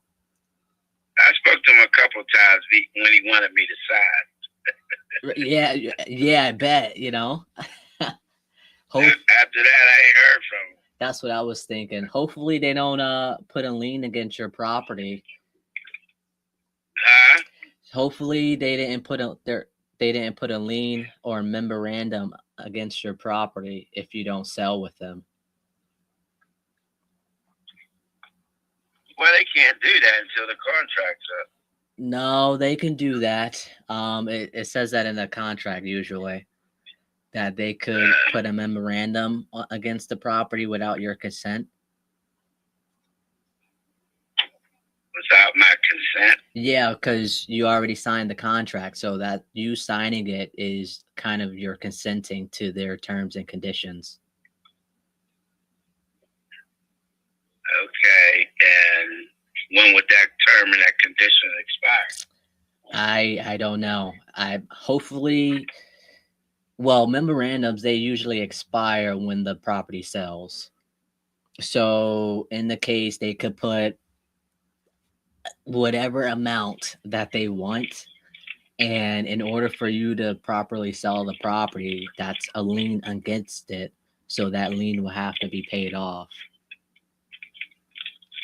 They're going to try to put a lien on my property. That's what I'm saying. Hopefully they don't, because they're not performing to the expectations of the contract. Exactly. So hopefully in your case, that's not happening. But if I were you, I would try to give them a call and see what they're doing, especially if nobody has been in touch with you. Right.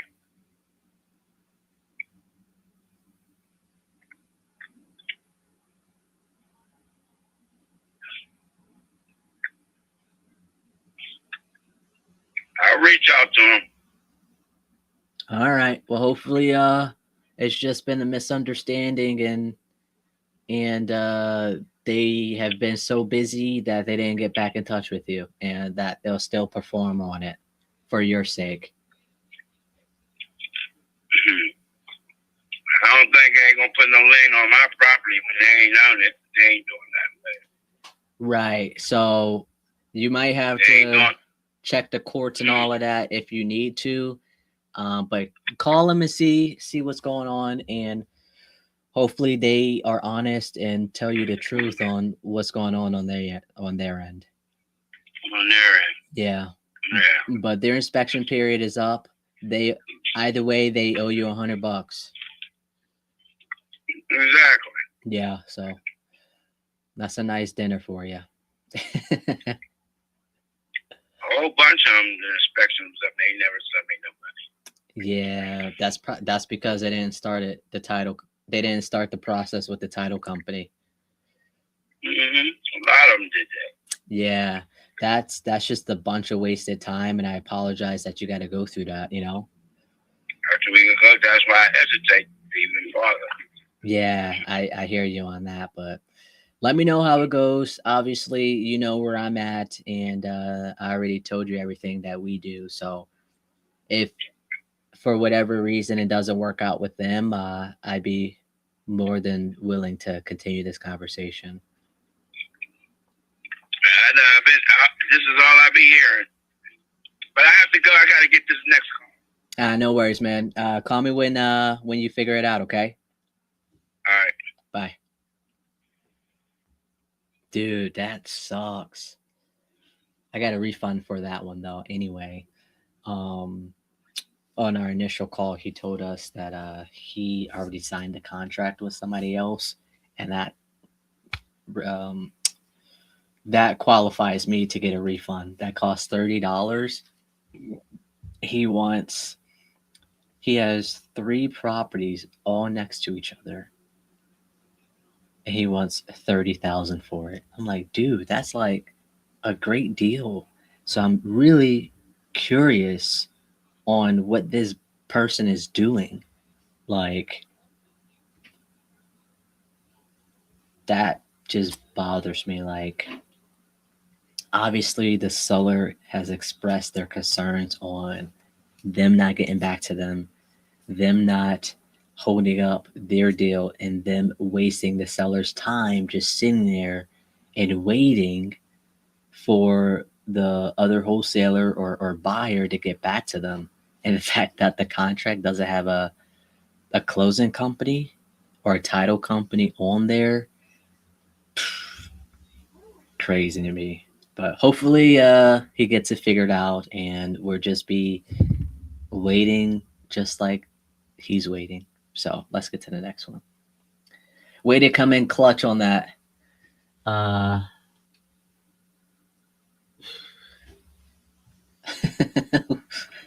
Way to come in clutch. I appreciate that. All right, let's get to the next one here.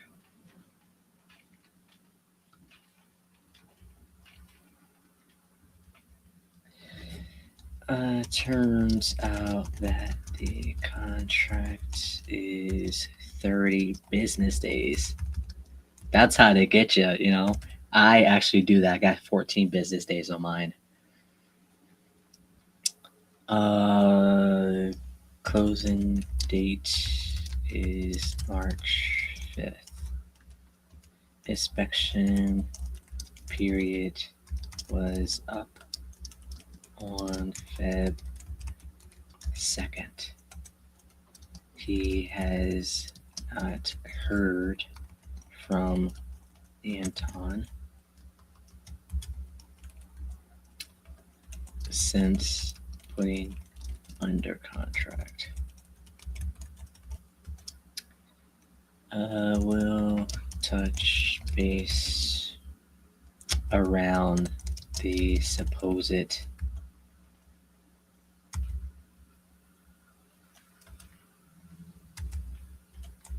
closing time.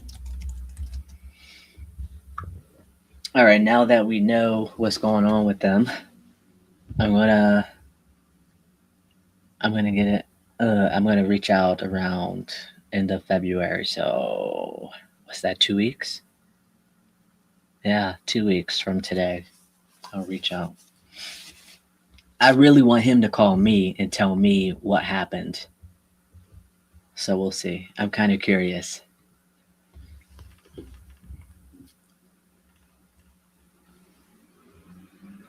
Spoke to Puel. Okay, February. That's next week. Wants me to call back mid-March. Okay. Wants me to call back mid-March. All right. Unsure property condition. Gets off work at 6 o'clock. Got it. Okay, he's the 6 o'clock one. All right. We'll have his son try to call me. That was yesterday. Okay, if I don't hear from him on Friday. So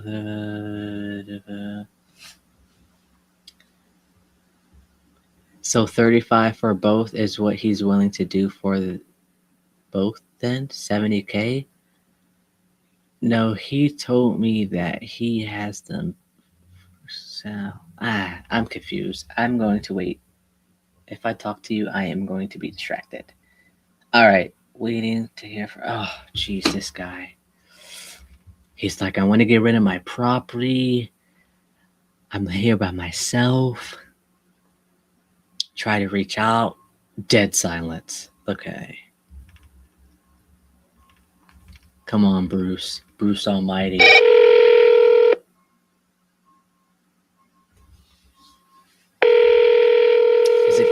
my lava lamp? Ooh, it's going. Oh, yeah. There you go.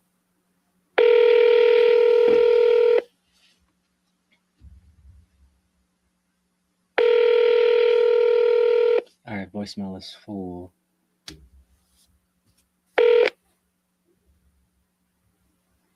Please leave your message for 41240. Sorry, mailbox is full. I'll send an SMS notification.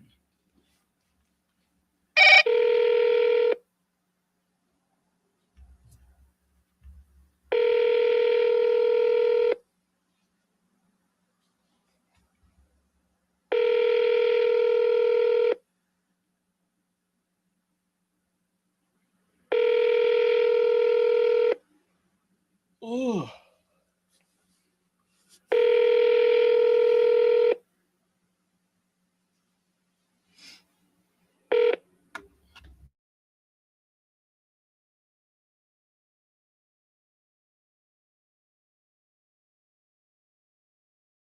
Sorry, mailbox is full. To send an SMS notification, press 5.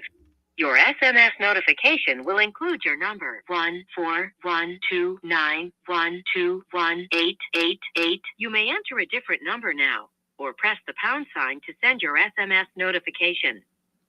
Your SMS has been...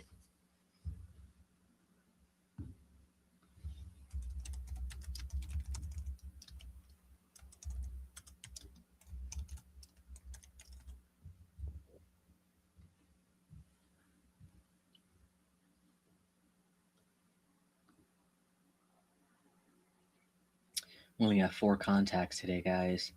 Currently has an offer on the table, $250. We'll give him until the end of the week to make a final decision. Okay. I will send you some info when I have a moment. Ooh.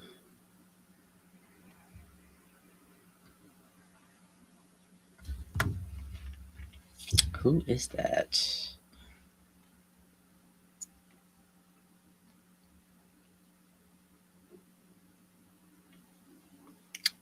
I will send you. He's an engineer looking to cash out. Will send me pictures. Ah, he's that guy. Okay. Yeah, I marked him a dead lead already. I ain't too worried about that one. All right. I'm not good at running numbers with land. Just land on it. So I pass it off to a friend of mine. All right, where's this property? Walter. We'll call Monday if still available. 4 units commercial. Ooh, he's that guy. Okay. He's a talker.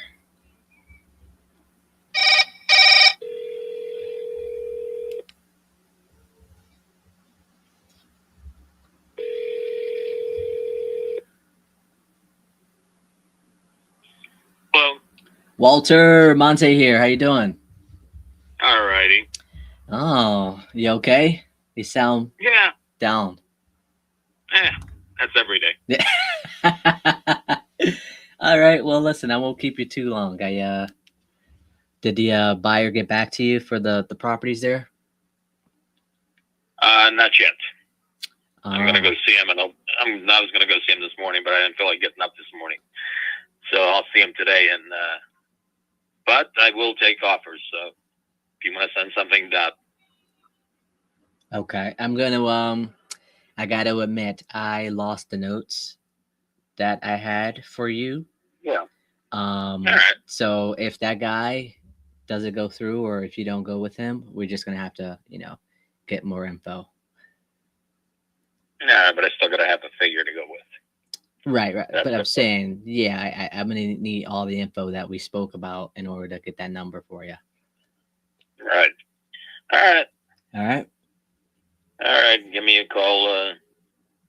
Beginning of next week, then I guess Monday. Monday. Yeah. I'm going to be booked Monday. I'll give you a call Tuesday. All right. All right. Bye. What do you mean booked on a holiday? Huh? Well, you're worse than me. You're booked on a holiday? Yep, I got some catching up to do. Forget it. Nah, holiday's more important. Yeah. All right. All right. All right. Take care. Bye. Bye.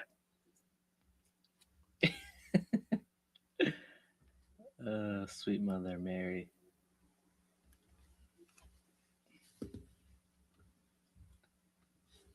Going to meet with the buyer today. That's a good sign. If they're meeting in person, that's usually a good sign. That's where that juicy negotiation is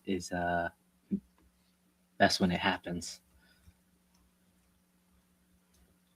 I need to get out of that though. I'm trying to delegate, the wholesalers that I work with. Hey, you go to the property, you do that. Let me keep bringing in the leads, and you just go.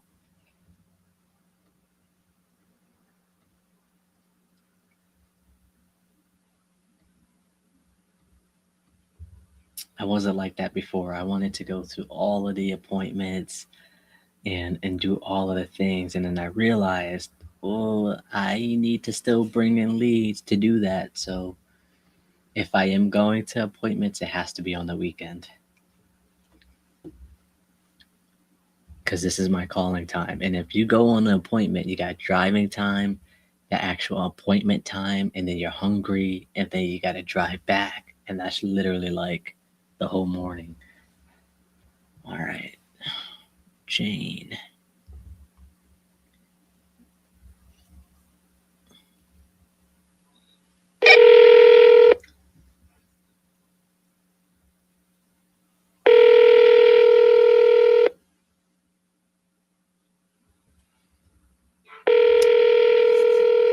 Would it be wrong to call on Valentine's Day?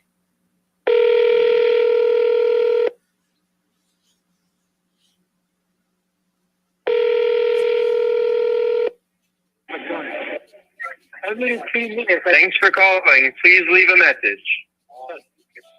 Antonio, this is Monte. I'm waiting for you to call me back about the Jane Street property. So if you could, give me a call, 412-912-1888. Thanks.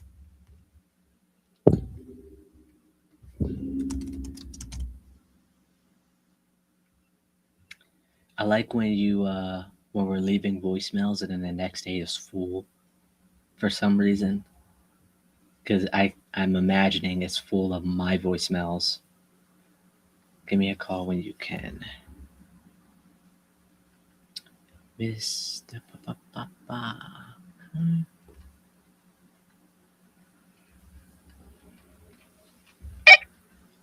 The mailbox is full and cannot accept.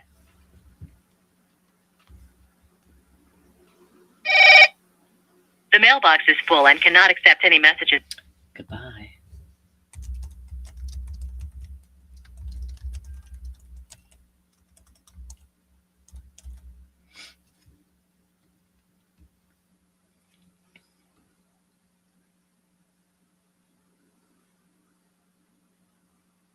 Do not call in the morning. Okay. I just got back last night after a 10-hour road trip. Okay.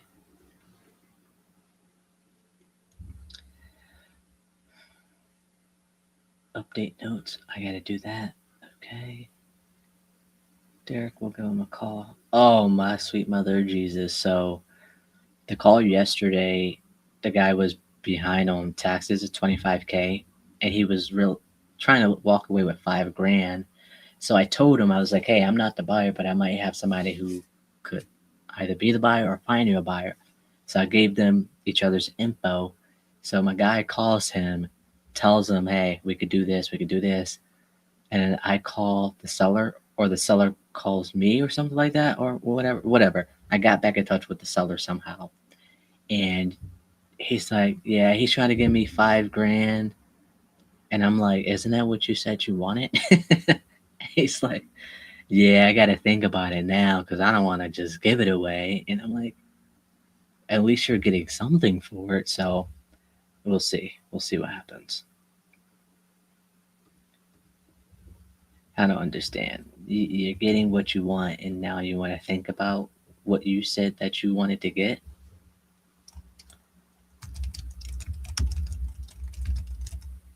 Make it make sense. I'll touch base with him next week.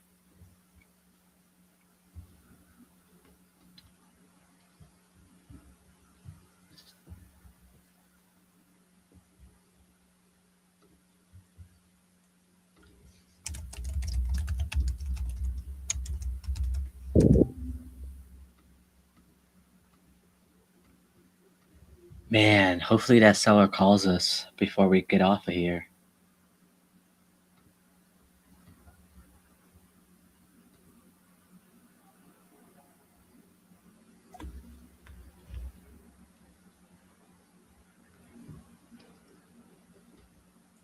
Well, I called you yesterday, you didn't answer, so let's do it.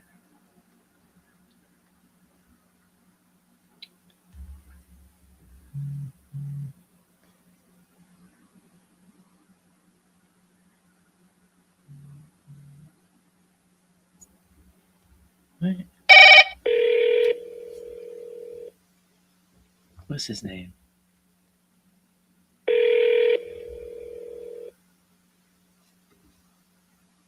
Mike.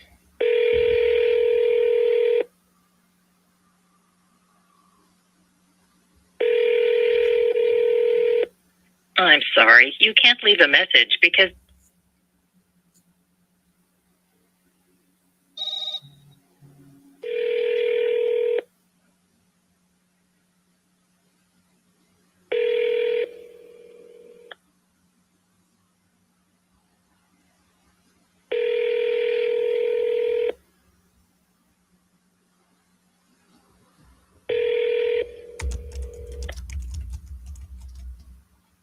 I'm sorry, you can't leave a message because the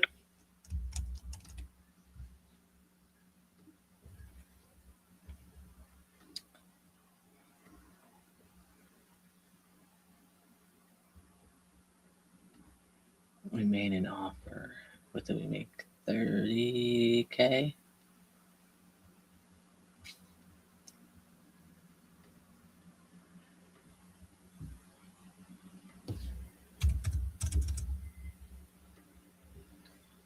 He's like, yeah, call me back Tuesday. I call him back, no answer.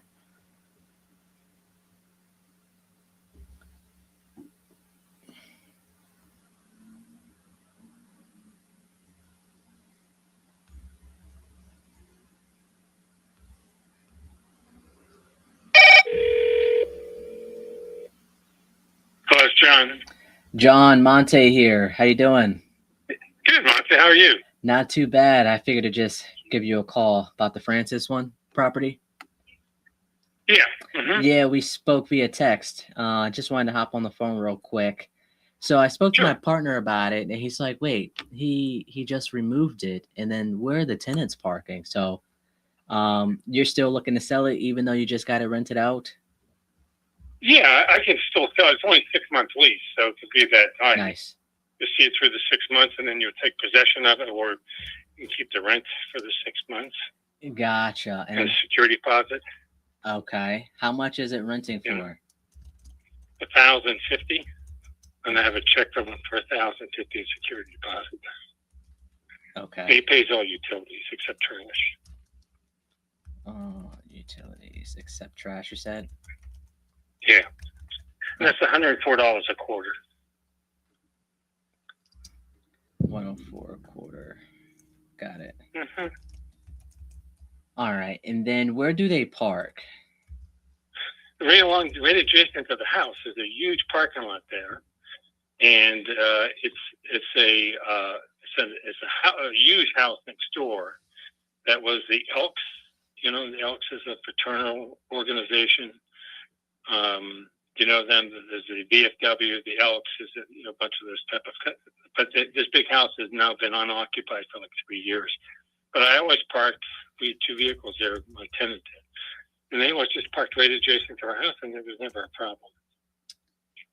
Got it. So technically, there's no legal parking spot for your house. You just use the neighbors. I have to look at the plot plans for the township or the county and see how much property owned beyond the side of the house. Okay. I don't know off the top of my head. It was never became an issue, so I never explored it. Right. Why would you, right? If it's not an issue there. Yeah. So if I'm looking And at no one's in that house today, so no. what's that? Did you get a chance to look at the photos online by chance through Zillow? Yeah, they're still up actually. They're still up? Okay. Oh. Let me double check it. When I looked at it yesterday, they were up. So I'm not sure if they are still up because it's rented now. 1 second. I'm having the carpeting in the larger bedroom. I don't know if I put a picture of that online or not because the carpet needs to be replaced. The tenant destroyed it. So I gave them a $900 deposit. They're going in there on Friday to replace it. So I'm spending $1,845 for the carpet to be replaced. And that's the upstairs hallway. I can send you pictures from my son. The upstairs hallway in the bedroom. Because I took pictures of the bedroom and painted the walls before I left and stuff because the carpet needs to be replaced. Gotcha. And I can send you pictures of the room itself. The blinds are all up and stuff. Yeah, the updated pictures will be phenomenal. You still have the pink bathroom? I do. The plastic, yeah, that is in place. I have a new, you see there's a new sink counter there. And the plumbing's all in really good shape because I changed it all out. And all the wiring to the house has all been upgraded to GFIs and new outlets in all the bedrooms and everything. So Nice. The electrical side of it, the plumbing are in good shape. Okay. And then the roof you said was about 15 years old? I don't know. I think it's at least 15 years old. Yeah, I don't know how long. I haven't owned the property much more than 15 years. And I bought it. The guy was a plumber who owned the house, and the roof was in really good shape when I bought it. Maybe 5 years old. So it might be 20 years old. Okay. No problems or anything like that? No leaks. No, I don't have any leaks or problems now. Okay. It's a nice house. It's got a fenced-in backyard. It's got a little nice wooden back porch that I stay in every 3 years. It's a nice property. I got new windows and everything. I don't think do I have any. Oh, just the very front. There's a big bay window in the very front of the house. That's the only window I think I haven't changed out in the house. Everything else has been changed out. The last windows I put in 2 big kitchen windows. I did that 2 years ago. You said the front bay window if we're looking at the house? Yeah, that's the only window that has not been changed out. All the other windows in all the bedrooms and the bathroom and the kitchen have all been changed out. Okay. And then if I'm looking at the house, there's a garage there on the left. Is that ours or no? No, that is not. It's a neighbor's garage. Okay. And then so we park on the right side of the house right there in that parking lot? That's correct. Uh-huh. Okay. Well, you figure it will make sense to park right there. Yeah, for sure. Yeah. Okay. And people have been parking there for 15 years and I've never had a problem. Okay. But I've owned it. It'll be the one time we buy it, then all of a sudden there's a problem, you know. Yeah, well, I think I need to go on the county website to get the dimensions of the property so to see how much property I do. Yeah. There's no access to the house through the backyard. There's a lot behind the house that someone else owns. My fence line goes up to it. Yeah, I see but, that. So if I don't have access to the right there, I don't know. There it is. Yeah, you're like landlocked, isn't it? Yeah, kind of, maybe. The house across the street's abandoned. No one lives there, and it has a couple spaces in front of it. But again, I've had for 15 years. There's never risen to be, hey, what are you doing parking here? Like when it was the Elks, when they owned it, I went and talked to them. I said, I don't know where our property lines end, but I have a tenant that's going to be moving in there with 2 cars. They'll be parking next to the house. Is there a problem? They go, no problem at all. Now, that was 15 years ago, and they closed about maybe 10 years ago. The Elks moved out. And some guy tried to renovate it, and that didn't work. And now I see trucks and stuff. I don't know if it's for storage or whatever, but it's a huge lot in front of it. So I could probably find out where I own and what I own. I just never looked into it, to be honest with you. No worries. I mean, we could do that as well. Just wanted to throw that out there just to see if you already knew that, to save us time. But Yeah, that's the truth. I don't really know. So when is the tenant looking to move in? March 1st. Okay, so we at least got 2 weeks to look at it and see what's going on with it. Sure. Okay. Yeah. Yeah. March 1st. And when were you going back in there? What do you mean? When are they going back in there? Yeah, when were you going back into the property? They're putting the carpeting in on Friday. Oh, Friday. Okay. Mhm. And then so the pictures here on Zillow, they're what it looks like to this day before the carpet's in there. That's correct. Okay. All It's right. a nice property. It's in good shape. Yeah, it's nice. I like it. And what were the you? basement's cleaned out. It's all clean. There's no debris down there. Everything's. The guy just inspected the gas meter the other day from the gas company. Every 3 years they check it. There's no leaks anywhere. And again, I've had most of the plumbing replaced down there. I think the water heater is probably within 5 years. I've had a water heater put in there. It's got an expansion tank on it. I mean, everything's pretty good shape down there. No. It has a toilet in the basement. It's got what's called a Pittsburgh toilet downstairs. And its function, it works. It's got a little, enclosure around it, of course, but there's no sink. It's just a toilet and a roll of toilet paper hanging on the wall. And they have the tubs for the washer are adjacent to it, and I guess you go out there and wash your hands, I guess. But yeah, it was like that when I bought it, though. But it works. Just every time I'm there, I flush the water. It works fine. And you don't get any like floods or any water down there? No, there's no water or leakage in there at all. None. Okay. No. If you look at the slope of the property around it, everything goes away from the property, so there's nothing coming back to the property. It's a dry basement. Gotcha. So on the main floor, you got living room, dining room, kitchen. Yeah, the kitchen is combined. They put a table in the middle of the kitchen for the dining room. Oh, got it. Okay. That's what they do. It's a really big kitchen. So they put the table and chairs in the middle of the room, and I've added the countertops to, depending on which direction, I've added a countertop and cabinets below it. The sink is an old, of course, it changed the faucets in it. The water lines to the sink have all been changed out. But there are old cabinets above it, old cabinets below it, but they're all cleaned out. They're all in really good shape. I have a new refrigerator. The refrigerator is only like 4 years old. It's next to it. And the range in the house, the stove, I put in about 2 years ago, brand new. Spent $700 and some on that thing. Oh, wow. It's real nice. So tell me this. Why interested in selling if you got it rented? Because I'm 73 years of age and I want to get rid of my rentals and I want to just forget about renting. I have other properties I need to get rid of as well, but I've sold 600 Federal Street. I got that under contract now. So the next one, I was going to sell one a year for the next 6 years. But at the same time, if someone made me an offer at 70 for that, 815 for instance, I'd sell it. Okay, so where are the other properties at? I have 808 Woodward, 649 Woodward. I have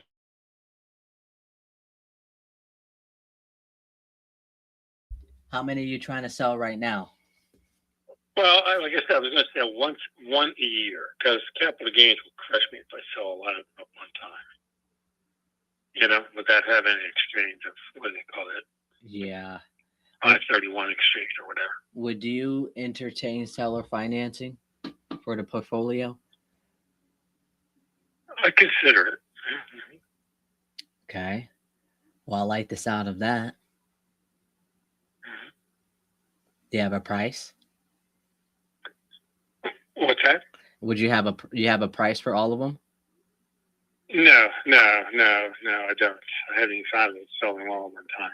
As I told you, I don't want the capital gains portion of it. That's why I was hesitant to do that. Okay. So would you entertain? But if you wanted 815 as agreed upon price and needed financing, I could work out something on that. How much would you want for monthly payments?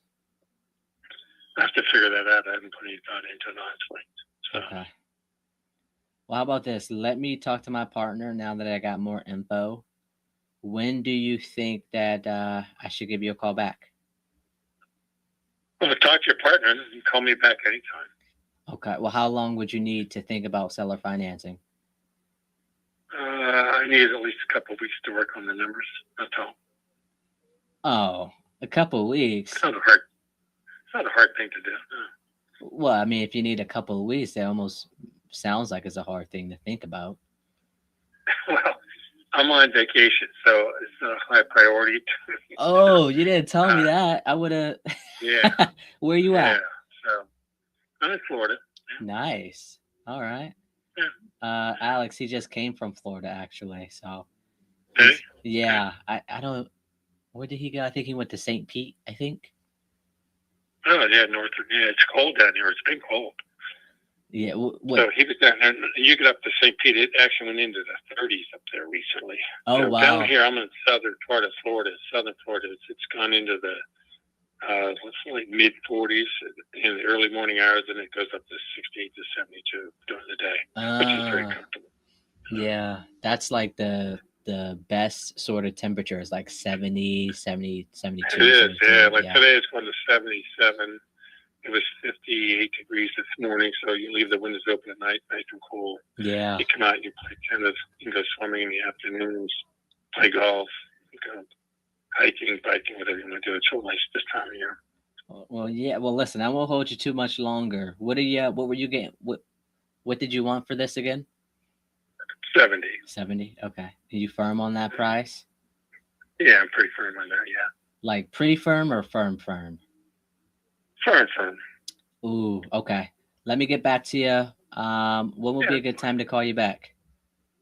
Well, if I don't answer, just leave a message. I have a tennis match this afternoon, and my wife and I are going to dinner. I mean, it's pretty busy when we're down here. So Oh my! You can always call.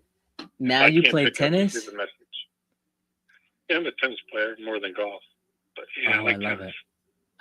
I tried to play. I tried to play in high school or middle school, and I could not like serve at all. Yeah, well, you know what? It's not the serve. It's keeping the ball in play until the other team makes the mistake. So as long as you keep the ball in play and you don't give them a shot that's going to crush you, just hit it back to them. But they have to hit it back to you eventually. Someone's going to make the mistake, and you don't want to be hit. Right, but if you just learn to get a ground stroke, you'll be fine. I got to get past the serve, though. You know. Yeah. Well, you can. It could be literally. It could literally be a badminton serve. You just pop it up and pop it over the net. Yeah. That's all people. You know, as long as you get it in, now they have to figure out what to do with the ball. Right. You know. Absolutely. If you put a high bounce to it, they screw it up 9 times out of 10. Like if you hit it up in the air and it comes down and bounces up in the court, they screw it up 9 out of 10 times. Okay, duly noted. Because it's a soft serve, you think I'll crush it, and they hit it into the net, or they come up on it too quick and it's too high of a shot and you hit it out long. There's a bunch of things that happen in tennis that you learn to watch and how to take advantage of people. But if they're really, really good at tennis, they'll let the ball sink to about their knees and they'll crush it. Yeah. But, all you have to do is make contact with it to get it back over the net. You don't have to swing it. You just stick your racket out. So it's fun, though. I will take that advice next time I play, and then I'll let you know how it goes. Good luck with it.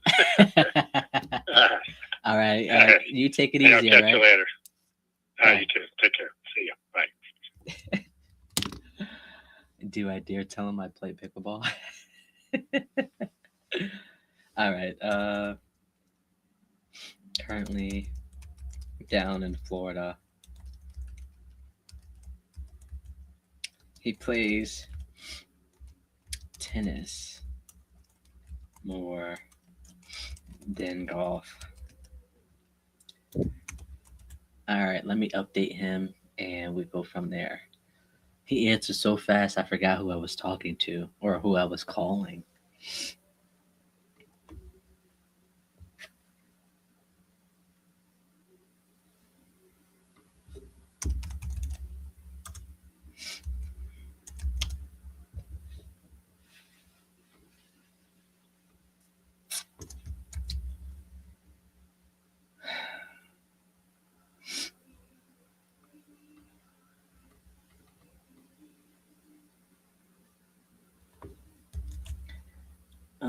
blah, blah, blah, blah, blah.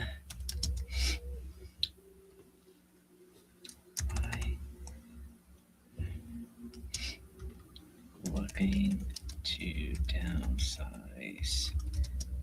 Porch FILOLO.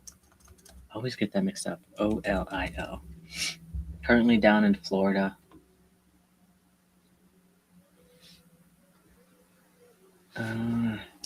Doesn't want to sell all properties right now because of capital gains.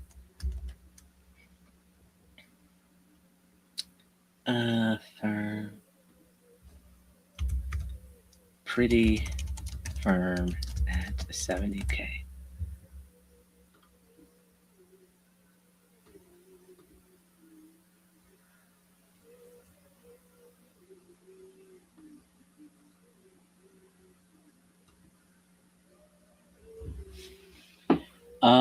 Parking. 6-month lease, tenant looking to move in March 1st. Rents $10.50 plus all utilities except trash. This trash is quarterly, $104 per quarter. Roof no problems. Going to get new carpet in this Friday. Water heater 5 years old. The only window that hasn't been changed is the front bay window. Parks in the parking lot next door on the right. If we are looking at the property. Have been parking there for 15 years, no issues. Y, currently 73 years old, looking to downsize the portfolio, does not want to sell all the properties at once because of capital gains. He's currently down in Florida, who plays tennis more than golf. Pretty firm at price $70,000, and he's been updated. Now we wait.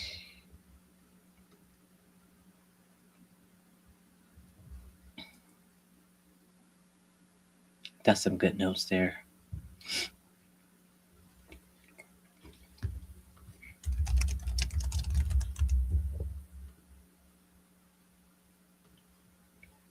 All right, we are almost done with our morning work.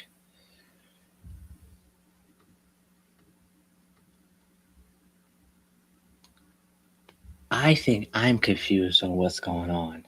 So an agent sent me 2 properties. One is on market and one is off market. They're both with the same seller. I sent it to a wholesaler friend of mine who likes that area. He told me that he already has those for sale for $80,000. Does that mean the agent reached out to him too, or does that mean he reached out to the seller and got that information? So I'm confused because of that reason. Waiting for Alex.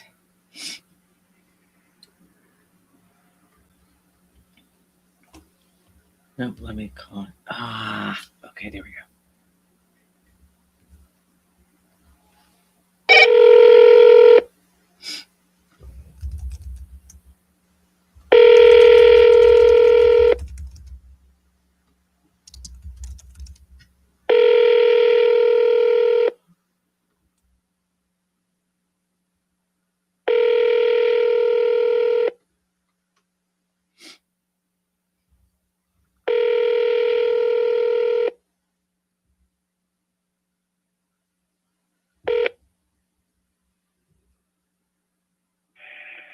You've reached Paul with Artisan Professional Group. Please leave your name and number at the tone, and I will get back to you as soon as I can. Thank you. Sorry, mailbox is full. Just when I was about to leave a message.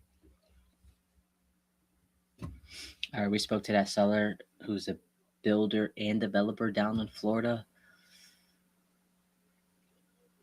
He has a property rented out, triple net lease, to some tenants who's been in there for 20 years. A triple net lease is pretty much like a lease to own. The tenant is responsible for everything, and including the repairs as well. So he pretty much didn't tell me how much he has it renting for because they've been in it for 20 years. and he doesn't know what he wants, and he wanted us to give him an offer based off the condition and all of that, and we did. And now we are trying to get in touch with him via call, text, and email. So hopefully he gets back to us and let us know either way what his thoughts are. The property is worth 250. I ran numbers as well, and I needed to be around 125 ish. Spoke to my partner Alex. He's in the same price range. He told me 125 to 175, depending on the condition of the property. Now, theoretically speaking, if tenant's been in there for 20 years and the seller has not increased the rent, more than likely the property is going to need work. However, this is a triple net lease. They could be tenants who upkeep the property, and he could get closer to the 175. So this will be really, really interesting if the seller actually gets back to us, and I'll keep you guys posted.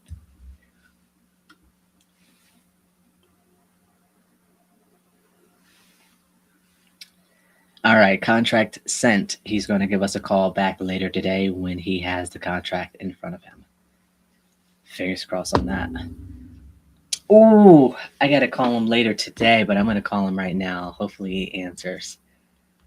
This guy, we sent the contract over to him. I'm not even going to spoil it. I'm going to wait. Let's see. I'm set to call him at 8 o'clock tonight anyway.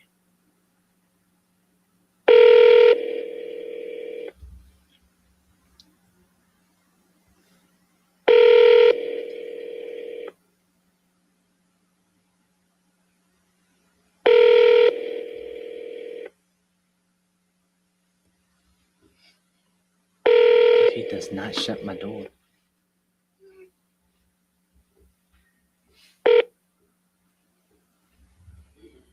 Please leave your All right, so I am going to call him at 8 o'clock tonight and see what happens. But anyway, he has a property in rough shape, but he has nice 2-car garage in the back of the property. That's pretty much what we're paying for. He had an offer at 15. He wanted 30. I gave him an offer at 18. He countered me at 23. I told him, I was like, hey, you know where I'm at, 18. However, I will send you the contract for 23 just to get in there and see what we think. Again, I'm at 18, but if you feel comfortable with signing the contract, I'll sign it for 23. Whatever. Sent in the contract, and it expired because I gave him a week to think about it. I talked to my buyer, and he's like, man, 23 is a good price, as long as the garage is in good enough shape, we could deal with the house later. So I tell the buyer that, or tell the seller, like, hey, we're still interested, even though the contract expired. When could we get inside of the property? Because I wholesaled a property to the buyer that I have in mind, who is the partner on this, a couple of months ago. So he's familiar with the area. I'm familiar with the area. Anyways, the numbers make sense at the 23. The seller don't know that though. So as long as I still have that cushion from 18 to 23, I think we should still be good enough to move forward with it, because I have not told the seller that I could do the 23, because I still want to be able to have that cushion for when we do go and see it. So I'm set to call him at 8 o'clock tonight because he wanted me to call him in the evenings instead of daylight, given the fact that he works. So our next step is to actually get inside of the property. And I don't like to do this, but since we already have a buyer for this, how can I help you? Hi. Hi. Did you want to say hi? Yeah. Here, the camera's right there. Hi. Okay. That's all you're going to say? Yeah.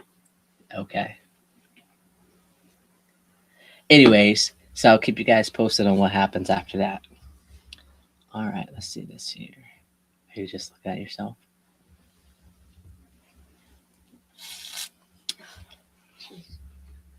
Huh?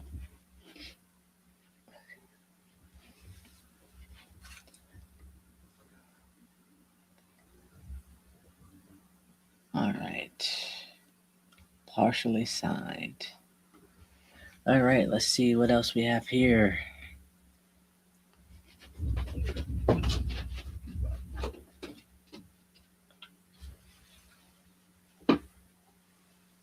Don't think I didn't know what you did. I did a homework though. What you do? Huh? Which one?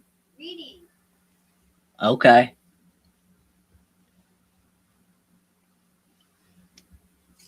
All right. Let's see. Can you at least shut the door? Yeah. Thank you. All right, we got 12 minutes. Let's see. Who can we call?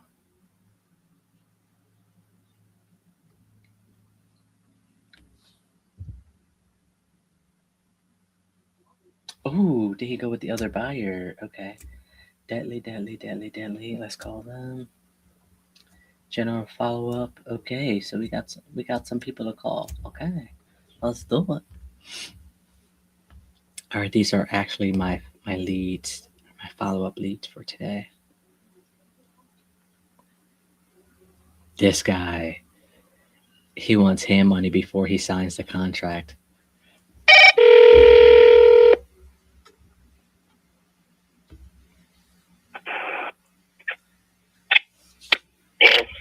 Jamal, can you hear me?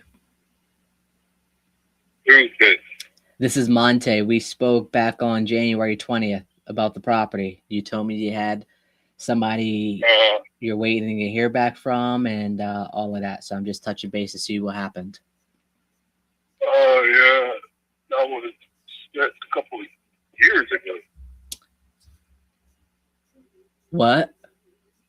I said that was a couple years ago. Yeah, what's up?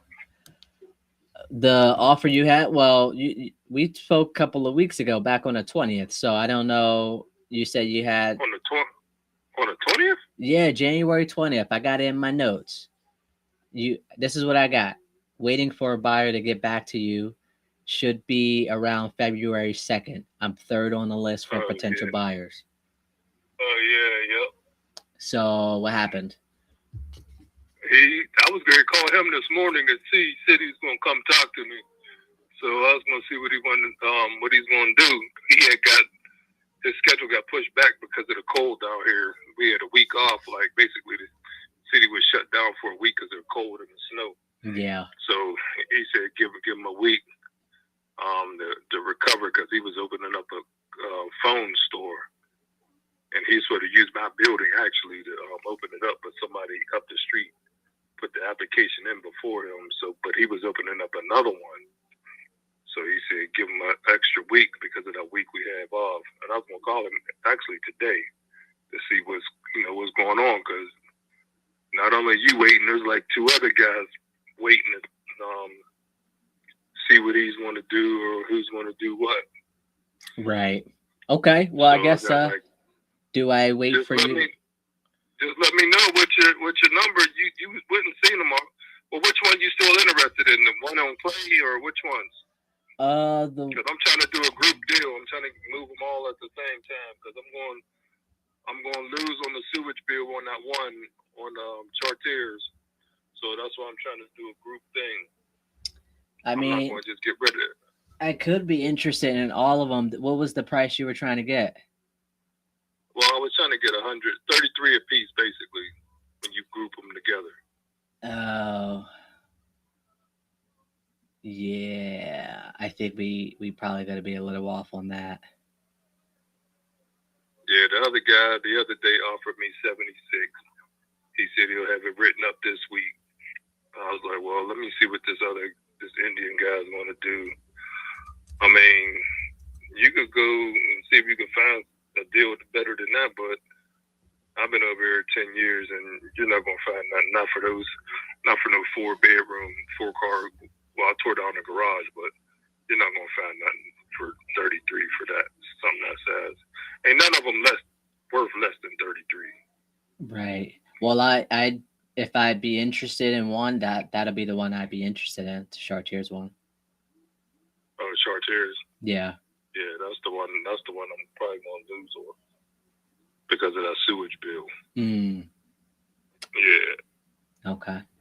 Well, how about that this? sewage bill was like 17, so you would have to come in at like probably 40,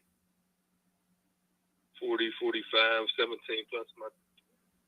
I gotta see. I gotta have see what the taxes are, what I owe in the taxes. Okay. But after that one, after I found out that they couldn't do no justice on that sewage bill, I just was like, oh man, I just throw it in with 2 other properties and just try to move them all at the same time. Right. So I just not going to just lose completely. I'll make some money on the other ones, but not that much because I gotta pay. I've been down for a year, so nothing has been done for over a year. I was down for almost 2 years actually. I was down, so I wasn't able to do nothing but sit on my couch. So I'm just trying to get rid of them. So just let me know what you what's your number on Chartiers, and I'll keep you in mind. I'll lock your number in, and I'm gonna call the Indian guy and see what he wants to do. Then there's another guy. His name is Sam. He wants to do something. He's from over Turtle Creek. And then another guy called me yesterday. He'll have his bid in within 2 days. John with some housing place he works with. They do flips and holding and all that type stuff. So everybody got the same deal on the table. I'm seeing who comes in with the best number. Yeah. That's what I'm waiting for. Yeah. And I gave it the Indian dude the option first because he came first. So I'm going to see what he's going to do. That's why I was going to call him today. His week is up. So I'm asking what you want to do. You got to make a move, put some money down or something. Or I told him I need a check all at once. I'm not doing no deals. And you write me separate checks a month after each other. I need one check. And you get the deal, and I walk away, and everything's done. Yeah. I'm not doing one here, one there, and one there, and then you still want the deal. Nope, I'm not doing that. Yeah, you want all or nothing, right? All or nothing. Yep. Okay. Well, yeah, I mean, I don't want to just be sitting there just waiting. So just let me know if I need I'm to. gonna call the Indian guy when I hang up with you and see where he's at. See if he opened up his store or whatever he was doing. And I got the guy said he'd give him 2 days to have his bid in, which would be tomorrow. He called me last night. And the other guy, Sam, I got to see where he's at. He offered me 76 last week. He wanted to close this week. And I could have just went ahead and just did that, but I'm not that type of person. If I say I'm going to wait for you, I'm going to give you first option, I'm a man of my word, I'll give you first option.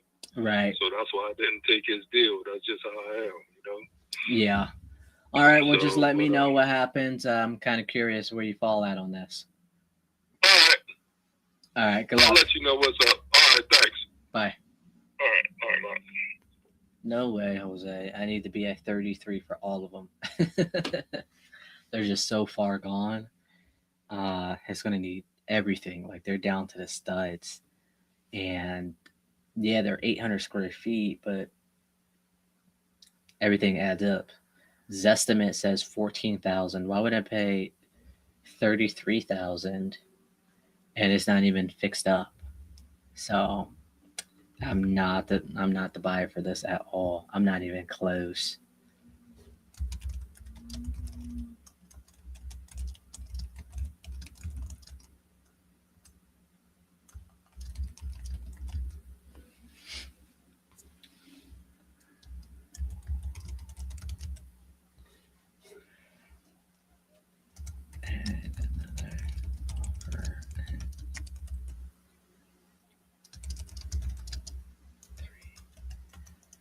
I think